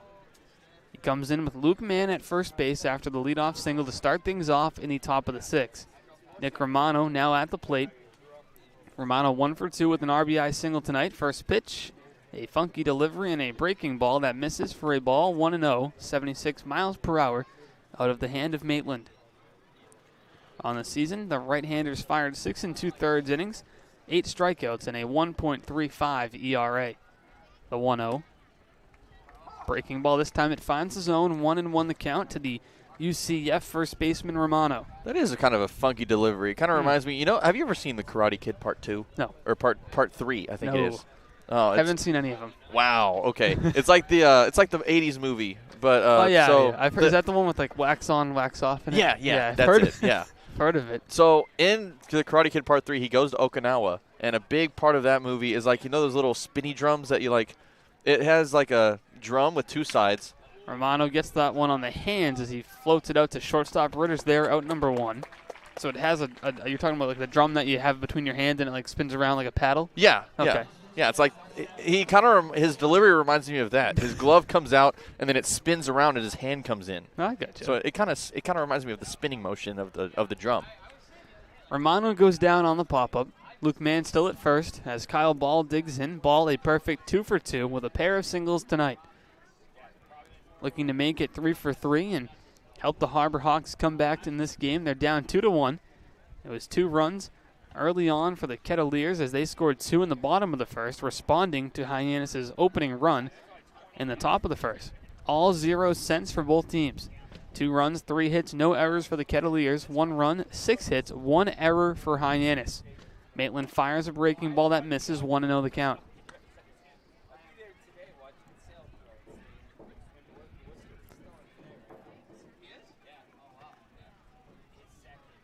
Pretty lively crowd, Lincoln. I don't think anyone's filtered out yet. They're still here. They're still in the stands, and it's a good baseball game. Runner goes as ball swings and fouls that one off the mask of Donlin. So Mann will have to retreat to first base, and the count moves to 1-1. Yeah, I wouldn't leave this game. It's an action-packed game, very tight, 2-1 the score. It's not often that Kettleers fans the last couple of weeks have seen a full baseball game here. There was one last night. Yeah. They moved the start times up to 4:30 for the games here at Lowell Park due to no lights. Brewster, YD, those games also moved up. The 1-1. Kyle Ball hits it on the ground to third. It's a foul ball. Just to the left of that third base bag. Just barely, by a couple of inches at most. Some dirt flew by, and, oh, man, it was so close. It was the right call, but it was, if that just even hits the edge of the bag, it's a fair ball. But yeah. Couldn't have placed that one more perfectly next to the bag and not hitting it. If that hits the edge of the bag and goes on towards that fence, we could be seeing it. We could be looking at extra bases for Ball because that foul territory down the third base side, that's a big gap. There is a lot of room out there and a lot of room to run. The 1-2 to Ball. Fastball, he reaches out, fights it off. Nice job by Kyle Ball to extend the arms and stay alive. The count holds at 1-2.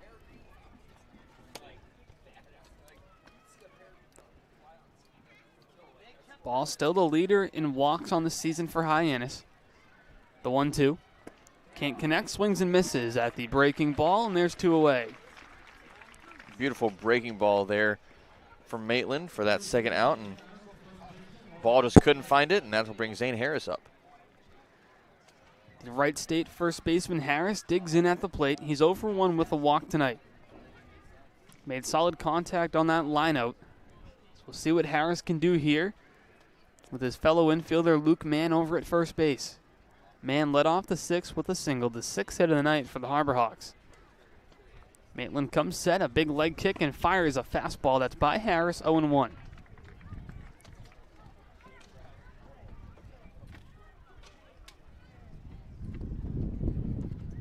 Wind blowing around pretty rapidly here at Lowell Park. A cool night on Cape Cod. Maitland gets the signs from Donlin and fires a fastball that misses outside, 1-1, back-to-back pitches at 91 miles per hour, 1 for a strike and now 1 for a ball. Maitland from Tiverton, Rhode Island. Attends UMass Dartmouth. The 1-1, that misses, 2-1.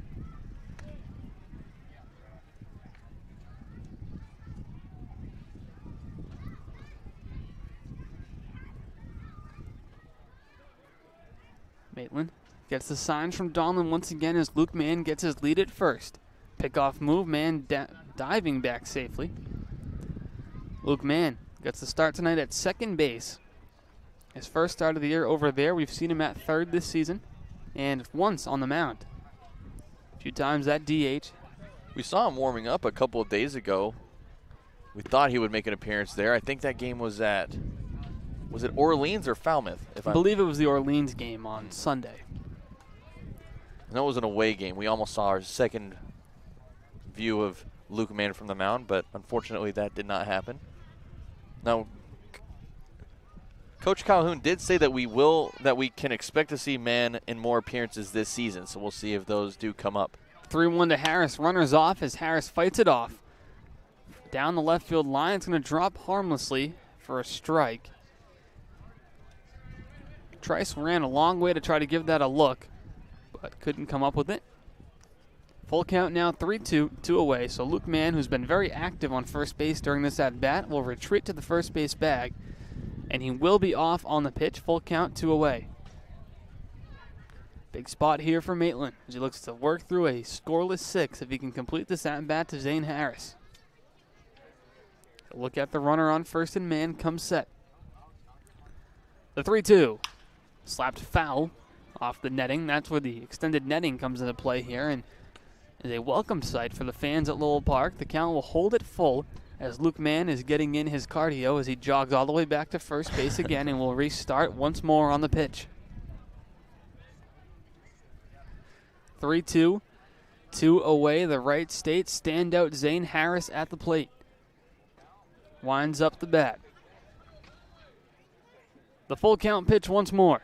Breaking ball, did he go? Yes, he did. Strike 3 as Harris goes around. The inning is over.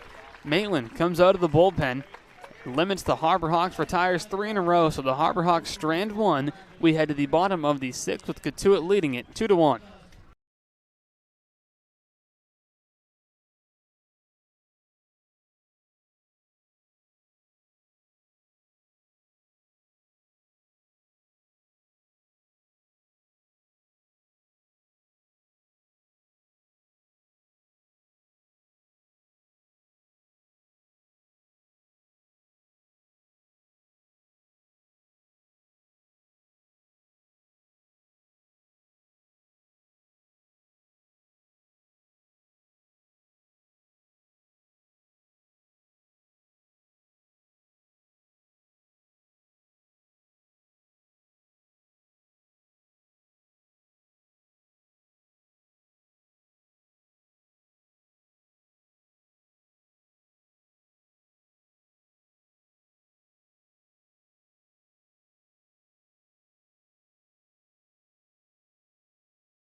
Angus McCluskey, right-handed pitcher. You're listening to the Harbor Hawks Baseball Network. Back here for the bottom of the 6th inning, new pitcher on the mound for the Harbor Hawks. It's the left-hander from Louisville, Evan Webster. First pitch, misses for a ball, 1-0 as it's Brown, Bridges, Roberts due up for the Kettleers, 4-5-6. Marc Adamiak's day is done for the Harbor Hawks. He was very, very good tonight. The first pitch, or second pitch rather, is flown down the right field line. Johnson's going to go give it a look, but it's out of play. 1-1 the count evens up. Adamiak finishes with 5 innings, 3 hits, 2 runs, but neither were earned. 3 walks and 1 strikeout. A good night, Lincoln, for a guy who we've seen strike out a good amount of batters this year, but only 1 punch out over 5 shows you how much he's been trusting his defense and pitching to contact a little more. Yeah, really, he's a person that he can definitely trust his defense. That one's flown to right field. Right center as Clark Elliott, the center fielder, makes the grab for out number 1.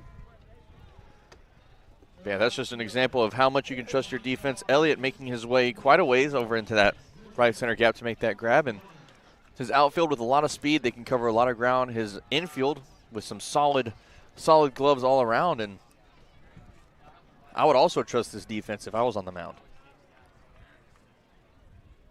Although if I was on the mound, I'm sure that the Kettleers would also be contacting a lot more pitches. Noah Bridges now up, the right fielder. First pitch from Webster. He decided to drop a bunt, but it came up unsuccessful as it's strike one. Bridges 0 for 1 with a flyout, a walk, and a stolen base tonight. That flyout was a deep shot to right field where Dom Johnson made the play just before the wall. Yeah, off the bat, a lot of fans here were jumping up like it was a home run. It looked like one, too. The 0-1's a breaking ball called strike, and Webster is ahead 0-2. Webster, a good strikeout pitcher, 15 strikeouts in 13 2/3 innings pitched on the season. Webster winds up and fires the 0-2. Breaking ball could not get Bridges to chase, but a good idea. Very nice pitch there for that 0-2 count. And it looked like a strike coming in. It just dropped below the zone, and unfortunately Bridges decided not to chase after it. Webster winds up, comes home with the 1-2. Just misses, 2-2 the count, 90 miles per hour at the fastball, just a bit below the knee. That one wasn't far off from where we've seen some strikes called tonight, but unfortunately that one falling just a bit too low. It was a little low, just below the knee.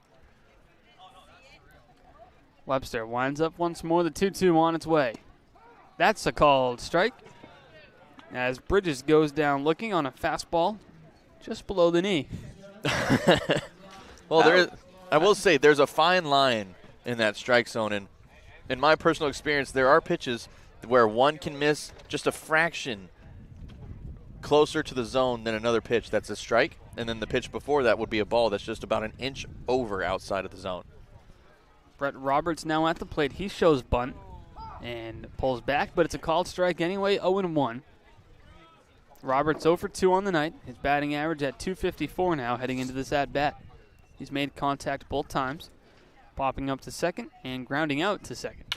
That one hit on the ground to short. Kyle Ball picks it on a hop throw across the diamond in time as Evan Webster comes in and works a scoreless 1-2-3-6 as the Kettleers go down in order. We head to the 7th on the Harbor Hawks Baseball Network.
Hi, my name is Gary Calhoun. I'm the manager of the Hyannis Harbor Hawks, and you're listening to the Hyannis Harbor Hawks Radio Network. Ryan Proto, the catcher, leading us off here in the top of the 7th as he fans on a fastball, 0-2 the count. That delivery from Maitland can make it difficult to pick up the fastball out of the hand. Yeah, it's something you definitely don't see every day, and it's something you have to adapt to. The 0-2 misses below the zone, 1-2. Austin DeCouta alongside Lincoln Revill here with you in the broadcast booth as The Harbor Hawks are trailing 1, but they're very much in this ball game 2-1. Really anyone's game down the stretch. The 1-2 from Maitland. Proto takes it the other way. A perfect piece of hitting on the line drive single to right field, and the leadoff man is on. Yeah, he was able to put that perfectly in between the combo of Brown and Martorella, and a perfect piece of opposite field hitting there.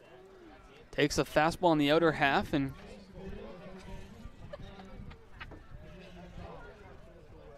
Proto's aboard. He did steal a base earlier in the ballgame, Lincoln, so he has good speed. Mason Greer now digs in. He's 0 for 2 tonight with a pair of punch-outs looking. Now gets to face another right-handed pitcher. The pickoff move by Maitland to first is not in time. As back in diving is Ryan Proto. Proto, the catcher from Centerville, has some family in attendance here at Cotuit, so we welcome the Proto family. He's had some family in town for games for a lot of games that he's been in recently. Probably almost all of them. Probably, yeah. I mean, his family lives in town, so why not? It's just a hop, skip, and a jump away. Greer behind 0-1. Maitland comes set. The Cotuit pinstripe pants pulled up to the knee as Proto's off on the pitch. The breaking ball is by Donlin. So Proto picked the perfect pitch to run on as he advances into scoring position. Hyannis with the tying run on second base and nobody out. Yeah, Donlin tried to come up with the throw down to second a little too quickly as he didn't wait for the ball to reach his glove. And unfortunately for Proto, that ball didn't go further to the backstop as he was already halfway to second when the pitch came in. And if that would have gone by Donlin a little further, we might have seen Proto over on third now. 2 stolen bases on the night for the catcher. Greer behind 0-2. Maitland steps off and looks Proto back to second. He just is in standing, tags the bag, and will regain his lead. Cotuit in their home white on whites with pinstripes and the maroon lettering and numbering. Some of the players with the pants pulled up to the knee to expose the maroon socks. The 0-2 from Maitland. Breaking ball, Greer swings and misses, comes up empty as he's down on strikes for out number 1. Yeah, another good breaking ball there from Maitland, and Greer down on strikes for the third time tonight. And now with one away, Mitch Hardigan comes up to the plate, who's also at 0 for 2 tonight. Hardigan, a guy you would not mind having up in this situation either because he's been hitting the ball so well lately. And he had that runner on second. Hardigan, the guy definitely who can pick him up as he checks his swing, chops it foul. It hits Mitch in the arm, so it's a foul ball.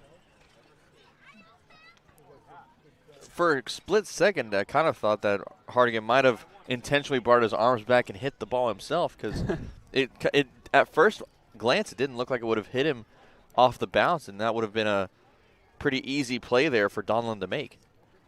Maitland comes set. A big leg kick, and he steps off as he looks Proto back to second.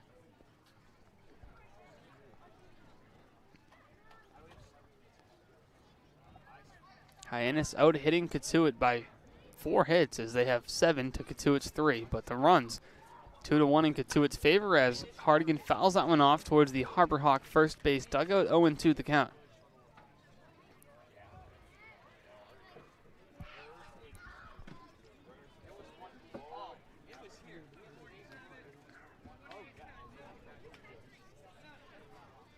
Maitland comes set once more. The count still 0-2 to Hardigan. Big leg kick and he fires. Breaking ball, swing and a miss. Hardigan goes down swinging. Back-to-back punch-outs from the right-hander from UMass Dartmouth, and there are 2 away in the top of the 7th.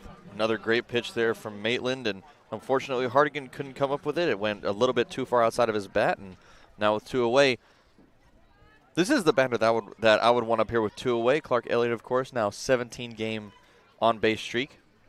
Elliott 1 for 3 tonight with a single to extend that on-base streak to 17 games. 2 away in the inning. Proto on second base after leading off the inning with a single and stealing second. That pitch in the dirt for a ball, 1-0.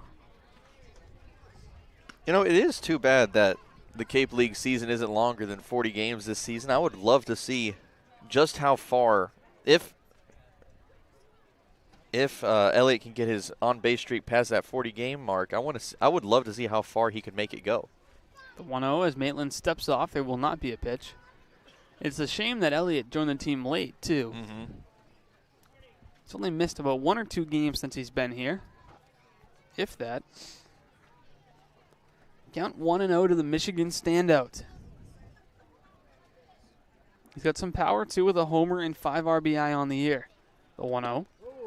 Misses 2-0. He almost had 2 homers for the season. His very first at-bat against Cotuit at McKean Park just a couple of days ago ended up going into the right center gap and landing off the top of the wall. Just a couple of feet from going over for a second home run of the season. It's 320 to left here at Lowell Park. Both the same to right and 397 to dead center. 2-0. Inside 3-0. Similar dimensions to McKean Park in Hyannis. Not too far off. I believe it's 318 to left at McKean Park and 314 to right. 321 to left. 321. And then 390. I think it's 390 to center field, is it not? I think so. The 3-0. Ball 4. Elliott draws a 4-pitch walk and is on base safely for the second time in the ball game. Runners now at first and second, 2 away. That'll bring up Dom Johnson, the right fielder from Kansas State. Johnson, 0 for 3 on the night. Put the ball in play his last 2 at-bats with a ground out to third and a fly out to left. Have to do battle with Maitland here and try to put a ball in play to score a run, or at least extend the inning for the next man. 2 away, runners on first and second. Breaking ball, misses for ball 1 above the zone. 1-0. Very good eye there from Johnson. A good frame attempt there from Donlin behind the plate, but unfortunately for the Kettleers, that one was seen by the home plate umpire coming into the zone. The 1-0. Johnson ropes it down the third base line, but it's going to kick foul. 1-1 the count. If that one was a fair ball, Proto was definitely scoring on, and Elliott may not have been too far behind him with his speed. Yeah, I think Elliott definitely would have been able to make it home on that one from first. Of course, we saw just how far that ball rolled down towards that gap and down the third base side, and Elliott, I think, could have made it easily home from first. 1-1 the count. Maitland steps off again. Count will stay where it is. No pitch. There is action in the Kettleer bullpen as the right-hander gets loose. It's either Zachary Fruit or Will Jacobson. Tough to see the exact number on his jersey from here. I can fix that. The 1-1, a nice curveball which freezes Johnson. Called strike 2. So Maitland, 1 strike away from working himself out of trouble. Runners on first and second. 2 away, Johnson at the dish.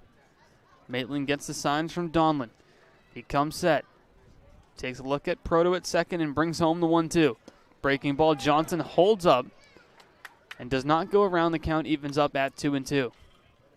Trying to see if I can see that number here. It's 22, I want to say. If it's 22, that'll make it Will Jacobson, the right-hander. Warming up in the Kettleer bullpen. 2-2, 2 away. Big spot here for Dom Johnson. Maitland fires. Breaking ball outside, 3-2. Good battle here from Johnson. Being able to fight, watch those last 2 balls go by. Now a 3-2 count. 3-2, 2 away. And that means the runners will be off on the pitch. Even bigger chance for Elliott to reach home safely here if they're going to be a good ball in the gap. The 3-2. Soft ground ball down the first baseline, foul. Count will hold at 3-2 with 2 away. Proto on second after leading off the inning with a single. The next 2 batters were retired by way of the punch-out. Clark Elliott then drew a walk, which puts Proto on second, Elliott on first with 2 away. The 3-2. Breaking ball, Johnson is frozen, called strike 3 as Maitland gets out of trouble and helps Cotuit hang on to a 2-1 lead as we head to the bottom of the 7th inning stretch here from Lowell Park as we take a break on the Harbor Hawks Baseball Network.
Hitting the pitcher, you're listening to the Harbor Hawks Baseball Network.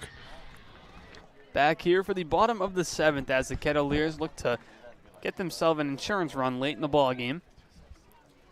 Evan Webster back on the hill after his first inning of work was a scoreless 1-2-3 inning in the 6th.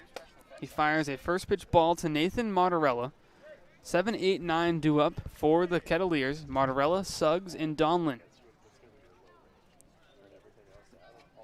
Webster winds up and fires. The 1-0 lined back up the middle. It's going to drop for a base hit.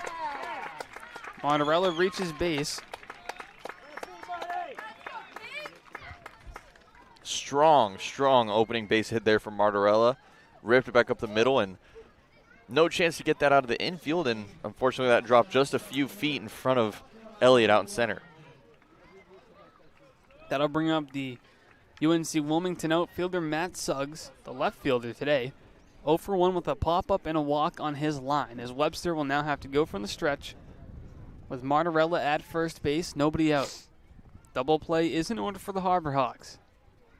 Webster brings home as Suggs shows a bunt, and that one was as far foul as it could have been down the third base line, 0-1.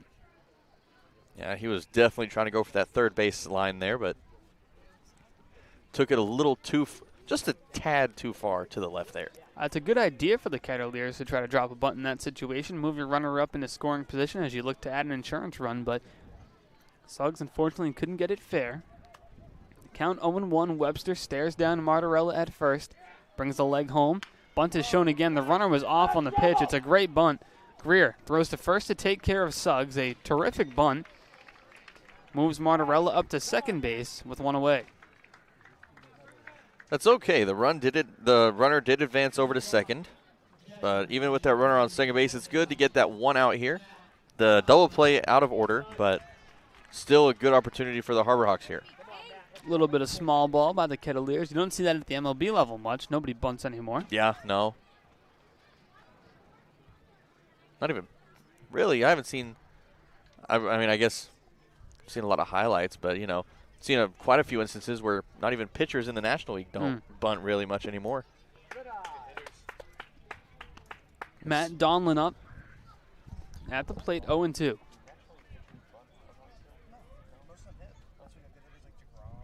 (1-0) the count.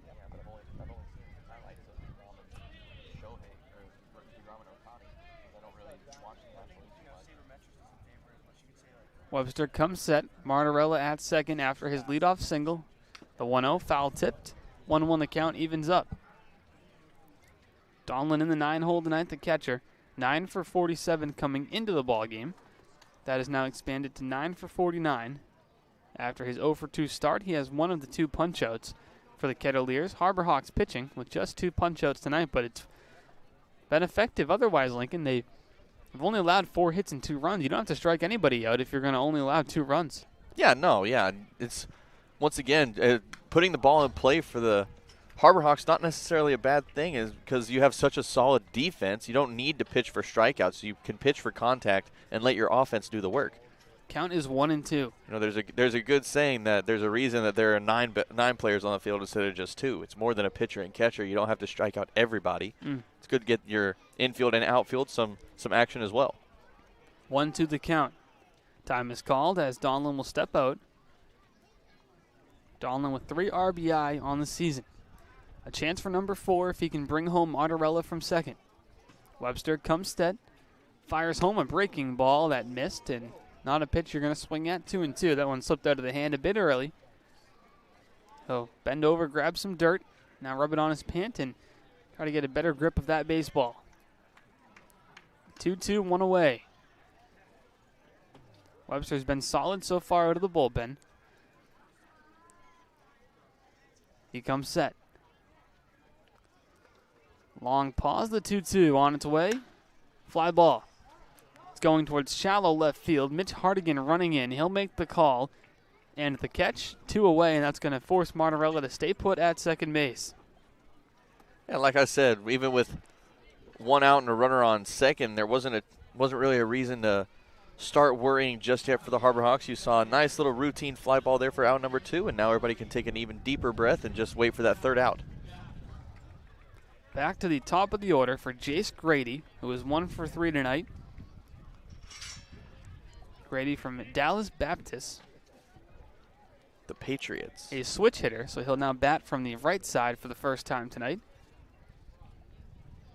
First pitch, called strike. Nice pitch from Webster, 0-1. Dallas Baptist, of course, a very formidable baseball school. One of the only sports at Dallas Baptist that is a Division I sport. They're a Division II college. Webster brings home the 0-1. Hard ground ball up the middle. Kyle Ball makes a play, spins, throws to first in time. Kyle Ball saves a run on the spinning play, and the inning is over. So Cotuit strands one. They still hold the 2-1 lead as Hyannis looks to tie this ball game up in the top of the 8th when we return on the Harbor Hawks Baseball Network.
I'm Luke Mann, third baseman from University of Missouri, and you're listening to Harbor Hawks Baseball Network. Speaking of Luke Mann, he'll lead us off here in the top of the 8th as he takes a called strike as Logan Maitland back on the mound. Austin DeCouta, Lincoln Revill here with you from Cotuit, Massachusetts. The 0-1 is another breaking ball, and it's 0-2 to Mann. Maitland with a lot of good breaking balls tonight. He's been very aggressive in those breaking balls. He's worked so two far. Scoreless so far, Lincoln. 2 innings, 1 hit, no runs, 1 walk, and 5 strikeouts. The 0-2 is tapped down the first base line. It's going to stay fair, or no, it curves foul. Ooh. Just at the last second. A fortunate bounce for Mann, I think. Cotuit really, really didn't like that call. Mm-hmm. Now, I don't. That was a fair ball, I think. It might have been. Unfortunately for the Kettleers, it is not an arguable call. As it was a judgment call. Close play. It is very close play, but it's not an arguable call. Mann gets another shot at it behind 0-2. 2-1 the count. Maitland winds up and fires. Breaking ball that misses. 1-2. Now, I will say, if that call could be overturned, what would happen? Would they just redo, or if they call it foul and then play stops, would they end up calling it fair? What would happen? Mann fouls that one off. I've always hold it 1-2. I've always thought about that. I don't know how they do it in the MLB level, but I think a logical way, because Monterella did step on the bag and Mann was running, so I mean he would just be out, I think. Yeah, that would make sense. Yeah. Not sure. I don't know how they do it at the MLB, because they do have replay at the MLB level. True. Yeah. I don't know what's reviewable for foul balls and what's not. The 1-2 to Mann. Misses. 2-2. Good battle here as Luke Mann looks to lead off this inning by getting on base. At the minimum, he'd like to lead it off with a bang and tie the game. The 2-2. That misses. Full count. 3-2. We know he can do it. Man has 4 home runs on the season. He's in the top 5 in the Cape Cod in RBI with 23. Maitland with a deep breath now winds up and fires. Popped up. Drifting towards the first base line. Donlin giving it a look, and he makes the grab in foul territory for out number 1. Play a lot tougher than it looks for Donlin to make. He had to rip off his mask, look up, find the ball, and then track it down, and it was a high towering fly ball at that, so a good job from him being able to keep track with it. Nick Romano now due up with 1 away. Romano has driven in the lone run for the Harbor Hawks tonight thanks to an RBI single all the way back in the top of the first. That brought home Luke Mann. Maitland winds up, fires. That misses for a ball, 1-0. Good breaking ball a breaking ball like that would get a lot of batters to chase. A good job from Romano staying back. The 1-0 comes at Romano, hits him on the shoulder, and Romano didn't like that one even a little bit at all. As Romano started to walk towards the mound a bit, and now makes his way to first base after the hit by pitch. I can understand the frustration there, but that's not really an indication. I don't think there was any foul play in that throw, really. I mean, it did come up and in, hit him on the shoulder, but I don't think there was foul play involved. Caden Rose going to come pinch run now for Romano. Get some speed on the bases with 1 away, and that's going to prompt a mound visit and pitching change. As Maitland's day seems to be done. As Cotuit will have another pitching change here in the top of the 8th. We'll return in a moment on the Harbor Hawks Baseball Network.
It's a tongue twister. Go ahead. My name is Mason Greer, third baseman from Missouri State, and you're listening to the Harbor Hawks Baseball Network. Will Jacobson has entered the ball game for the Kettleers as he steps on the mound. The right-handed pitcher will have to deal with the runner at first, Caden Rose. As he steps off and looks Rose back into first. Rose will pinch run for Nick Romano, who was hit by a pitch on the shoulder. Time is called. And they're going to make Jacobson take the wristband off of his left wrist before he begins to pitch. The sun going down a pretty good amount now, Lincoln, here at Lowell Park. Not a ton of daylight left, because obviously there's no lights here. I think we might be able to make it through, though. Getting close. Kyle Ball at the plate. He takes a called strike one, 0-1. We're a lot closer than we were last time, that's for sure. Absolutely. Last time we only got through, what, 6.5 or so? Or 5.5? 5.5. We were in the middle of the sixth, I think. Or like I think the top of the sixth had just ended.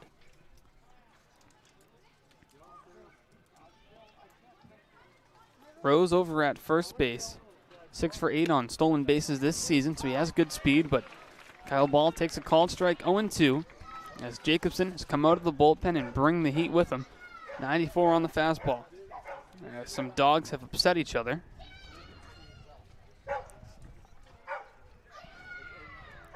One of them is, oh, never mind. There are quite a few pooches here tonight. 0-2 the count. One away.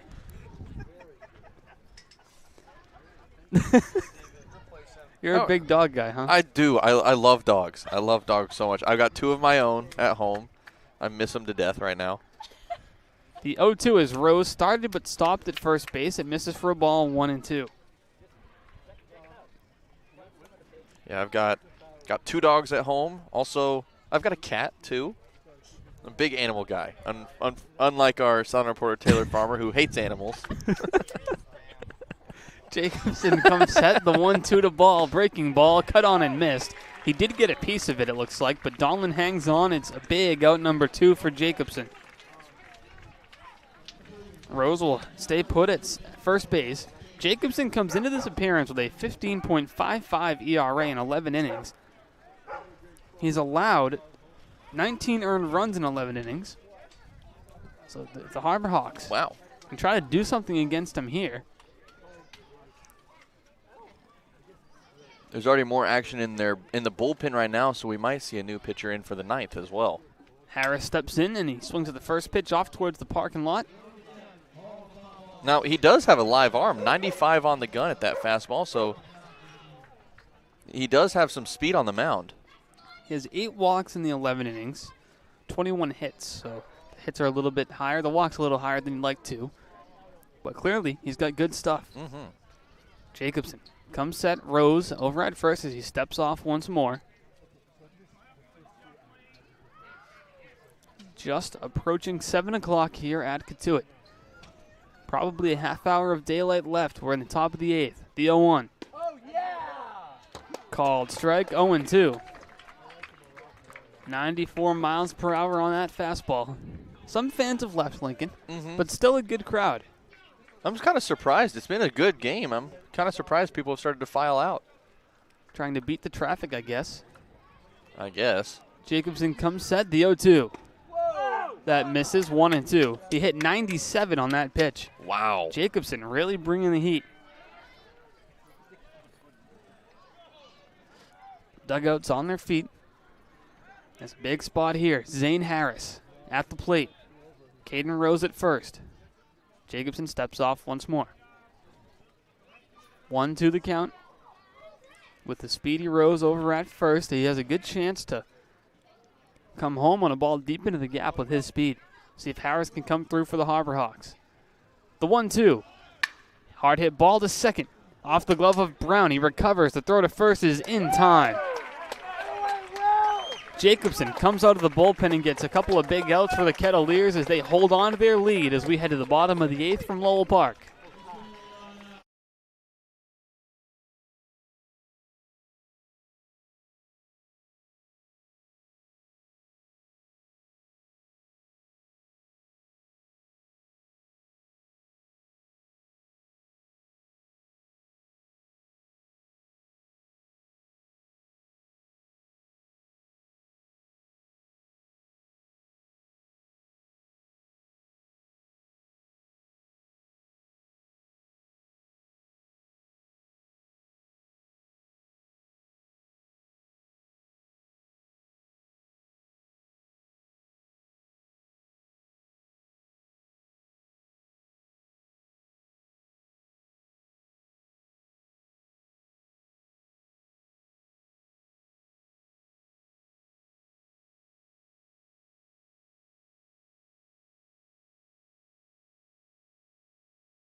It's a tongue twister. Go ahead.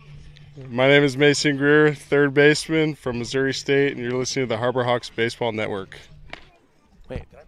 Evan Webster back on the hill for the bottom of the 8th inning. Carter Trice will lead us off. The third baseman from Old Dominion swings over the top of that one, 0-1 the count. Webster has been effective out of the Harbor Hawk bullpen, picking up where Marc Adamiak left off. 2 innings, 1 hit, no runs or walks, and 1 punch out for the Louisville left-hander. Webster winds up and fires. The 0-1 below the zone, 1-1.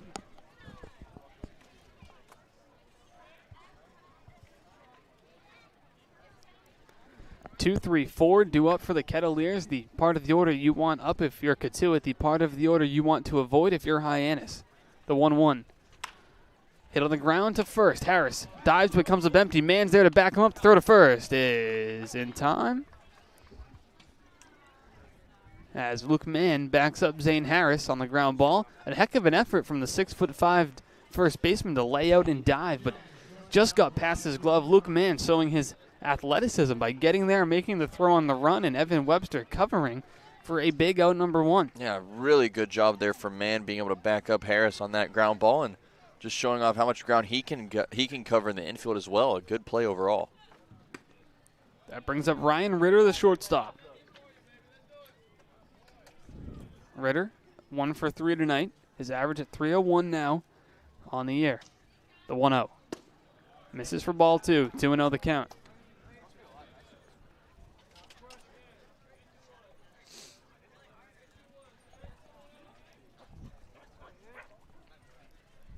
The count.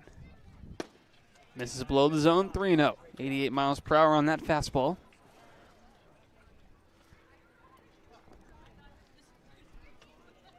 I'm counting at least 5 dogs so far here at Lowell Park. Must be barking the park night. Might be. Ritter draws a 4-pitch walk with 1 away.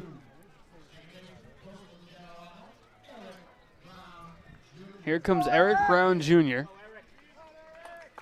EBJ, 1 for 3 with an RBI and a run scored tonight for Cotuit. 1 away. Brown and Ritter both run well, so a double play would definitely be tough for the Harbor Hawks. First pitch from Webster. Called strike, 0-1.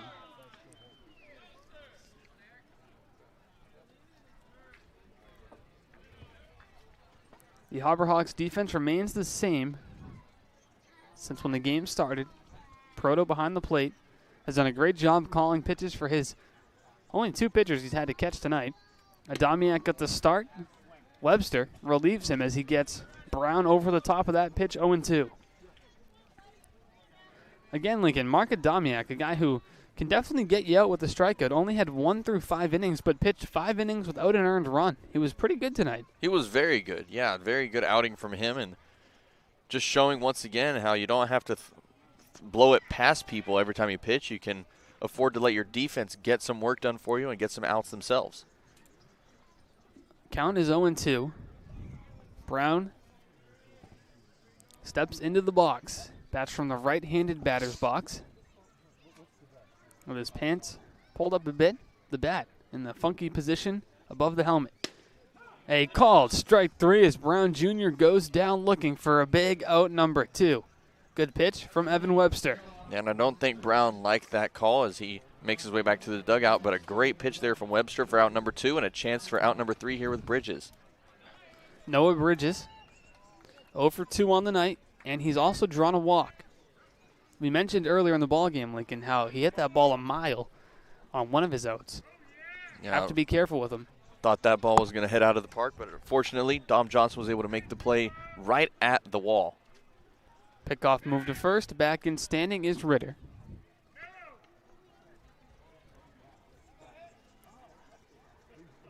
Webster looks in and gets the sign from the UMass Lowell catcher Ryan Proto, who is catching back-to-back ball games.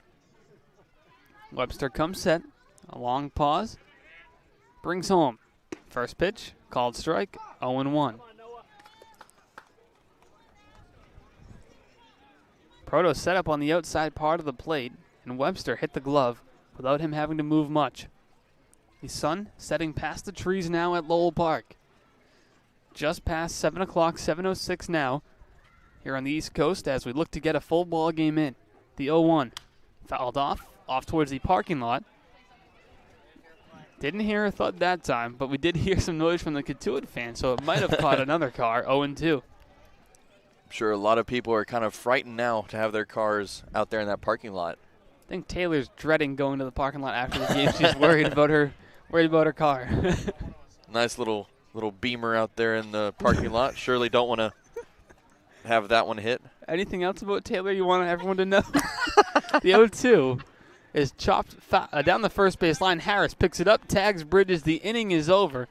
Evan Webster with 3 scoreless out of the Hyannis bullpen. The 9th inning coming up. Hyannis needs a run before they get 3 outs. So we'll head to that 9th inning in a moment. Don't change the channel here on the HarborHawks Baseball Network.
Hi, I'm Agent Saravo, right-handed pitcher for Hyannis HarborHawks, and you're listening to HarborHawks Radio Network. Right.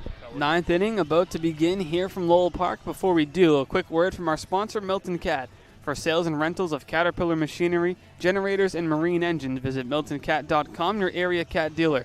Milton Cat, the Cape and Islands Caterpillar dealer, is proud to be a sponsor of today's game. Fantastic. Fantastic. Thank you. Without a book in front of you, straight off of memory. Read it too many times. Yeah.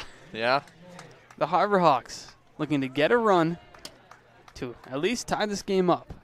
They'd like to get 2 to win it. Yeah, they would. No extra innings here in the Cape League. Now, interesting thing, neither of these teams have a tie so far this season.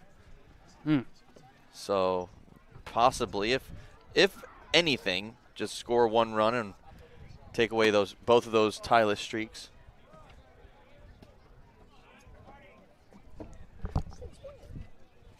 One-0 the count now to Ryan Proto, who leads it off. 7-8-9. Proto, Greer, Hardigan do up for the HarborHawks.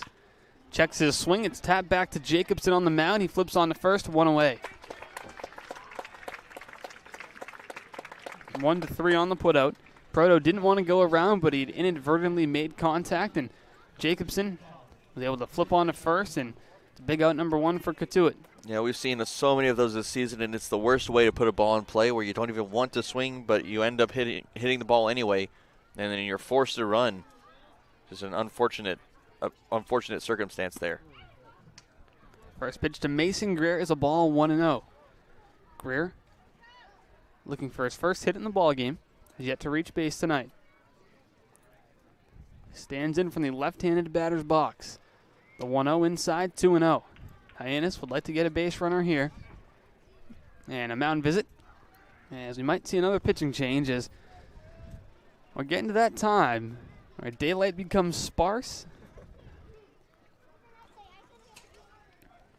Mound visit here from the Kettleers coach Roberts. Going to talk to his pitcher Jacobson. I'm kind of starting to run out of room to write pitchers here. Cotuit's already they're on their 5th pitcher already. I don't think we've seen more than 6 in a game before. Sounds about right. Holland, the starter tonight, went 2/3 of an inning for Cotuit. Left as he wasn't feeling well tonight. A little bit of discomfort on the hill. We hope he's all right. He was followed up by Oliver, who went 1 1/3 scoreless. Followed up by Gig, who was terrific through 3 scoreless. And then Maitland, 2 1/3 scoreless, as the lone Harbor Hawk run came all the way back in inning number 1. Now Jacobson toes the rubber here for the 9th. He got 2 outs in the top of the 8th. All 3 runs in tonight's game were all scored in that first inning of play. Since then, we've had a stalemate, and it has been a game for a really interesting game on both sides. With a drive to center field. Turning around is Grady. Nearing the wall, he makes the catch. A loud out number 2. And now Lincoln, the Harbor Hawks, are down to their final out. Yeah, a strong bat. Mitch Hardigan at the plate. And if he can find a way on base, the top of our lineup coming back up with Elliott, Johnson, and Mann, the next 3. And we'll see if we can get something going here with 2 outs. We've had 2-out rallies before. We'll see if we can do something here.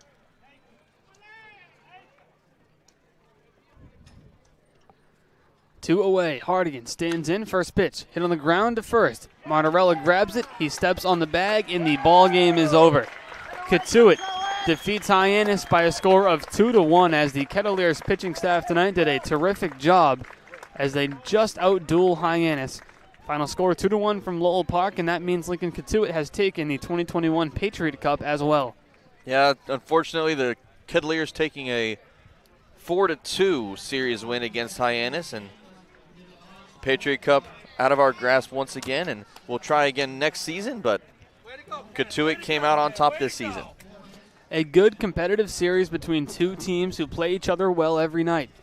The Harbor Hawks unfortunately fall short tonight, but we have an off day tomorrow, Lincoln, so the players will get a chance to rest up a bit before we're back at home Friday against the Falmouth Commodores, a 6 p.m. first pitch for McKeon Park. Should be a good game on Friday night against the Commodores. We always play them well as well.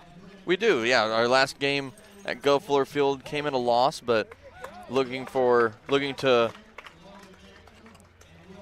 at least tie that series. I think we'll tie if we win tomorrow, but looking for a good game tomorrow night against the Commodores in our last game against them as well. That'll wrap things up here from Lowell Park. For our Director of Broadcasting, Harrison Meyers, our producer, Matt Noah, our sideline reporter, Taylor Farmer, and my broadcast partner, Lincoln Revill, I'm Austin DeCouta. Thank you for watching Harbor Hawks Baseball. We will see you Friday night. He hits that ball well to right field. It is Adios, high, amigo. It is far, and it is gone. Holy cow. Zane Harris crushed that one. A long drive towards right center field, and it's gone in the trees. Hit from Braithwaite. Swung on and missed, and the ball game is over. The Harbor Hawks have defeated the Cotuit Kettleers. That one is a good long drive towards left field, and gone! You're listening to the Harbor Hawks Baseball Network.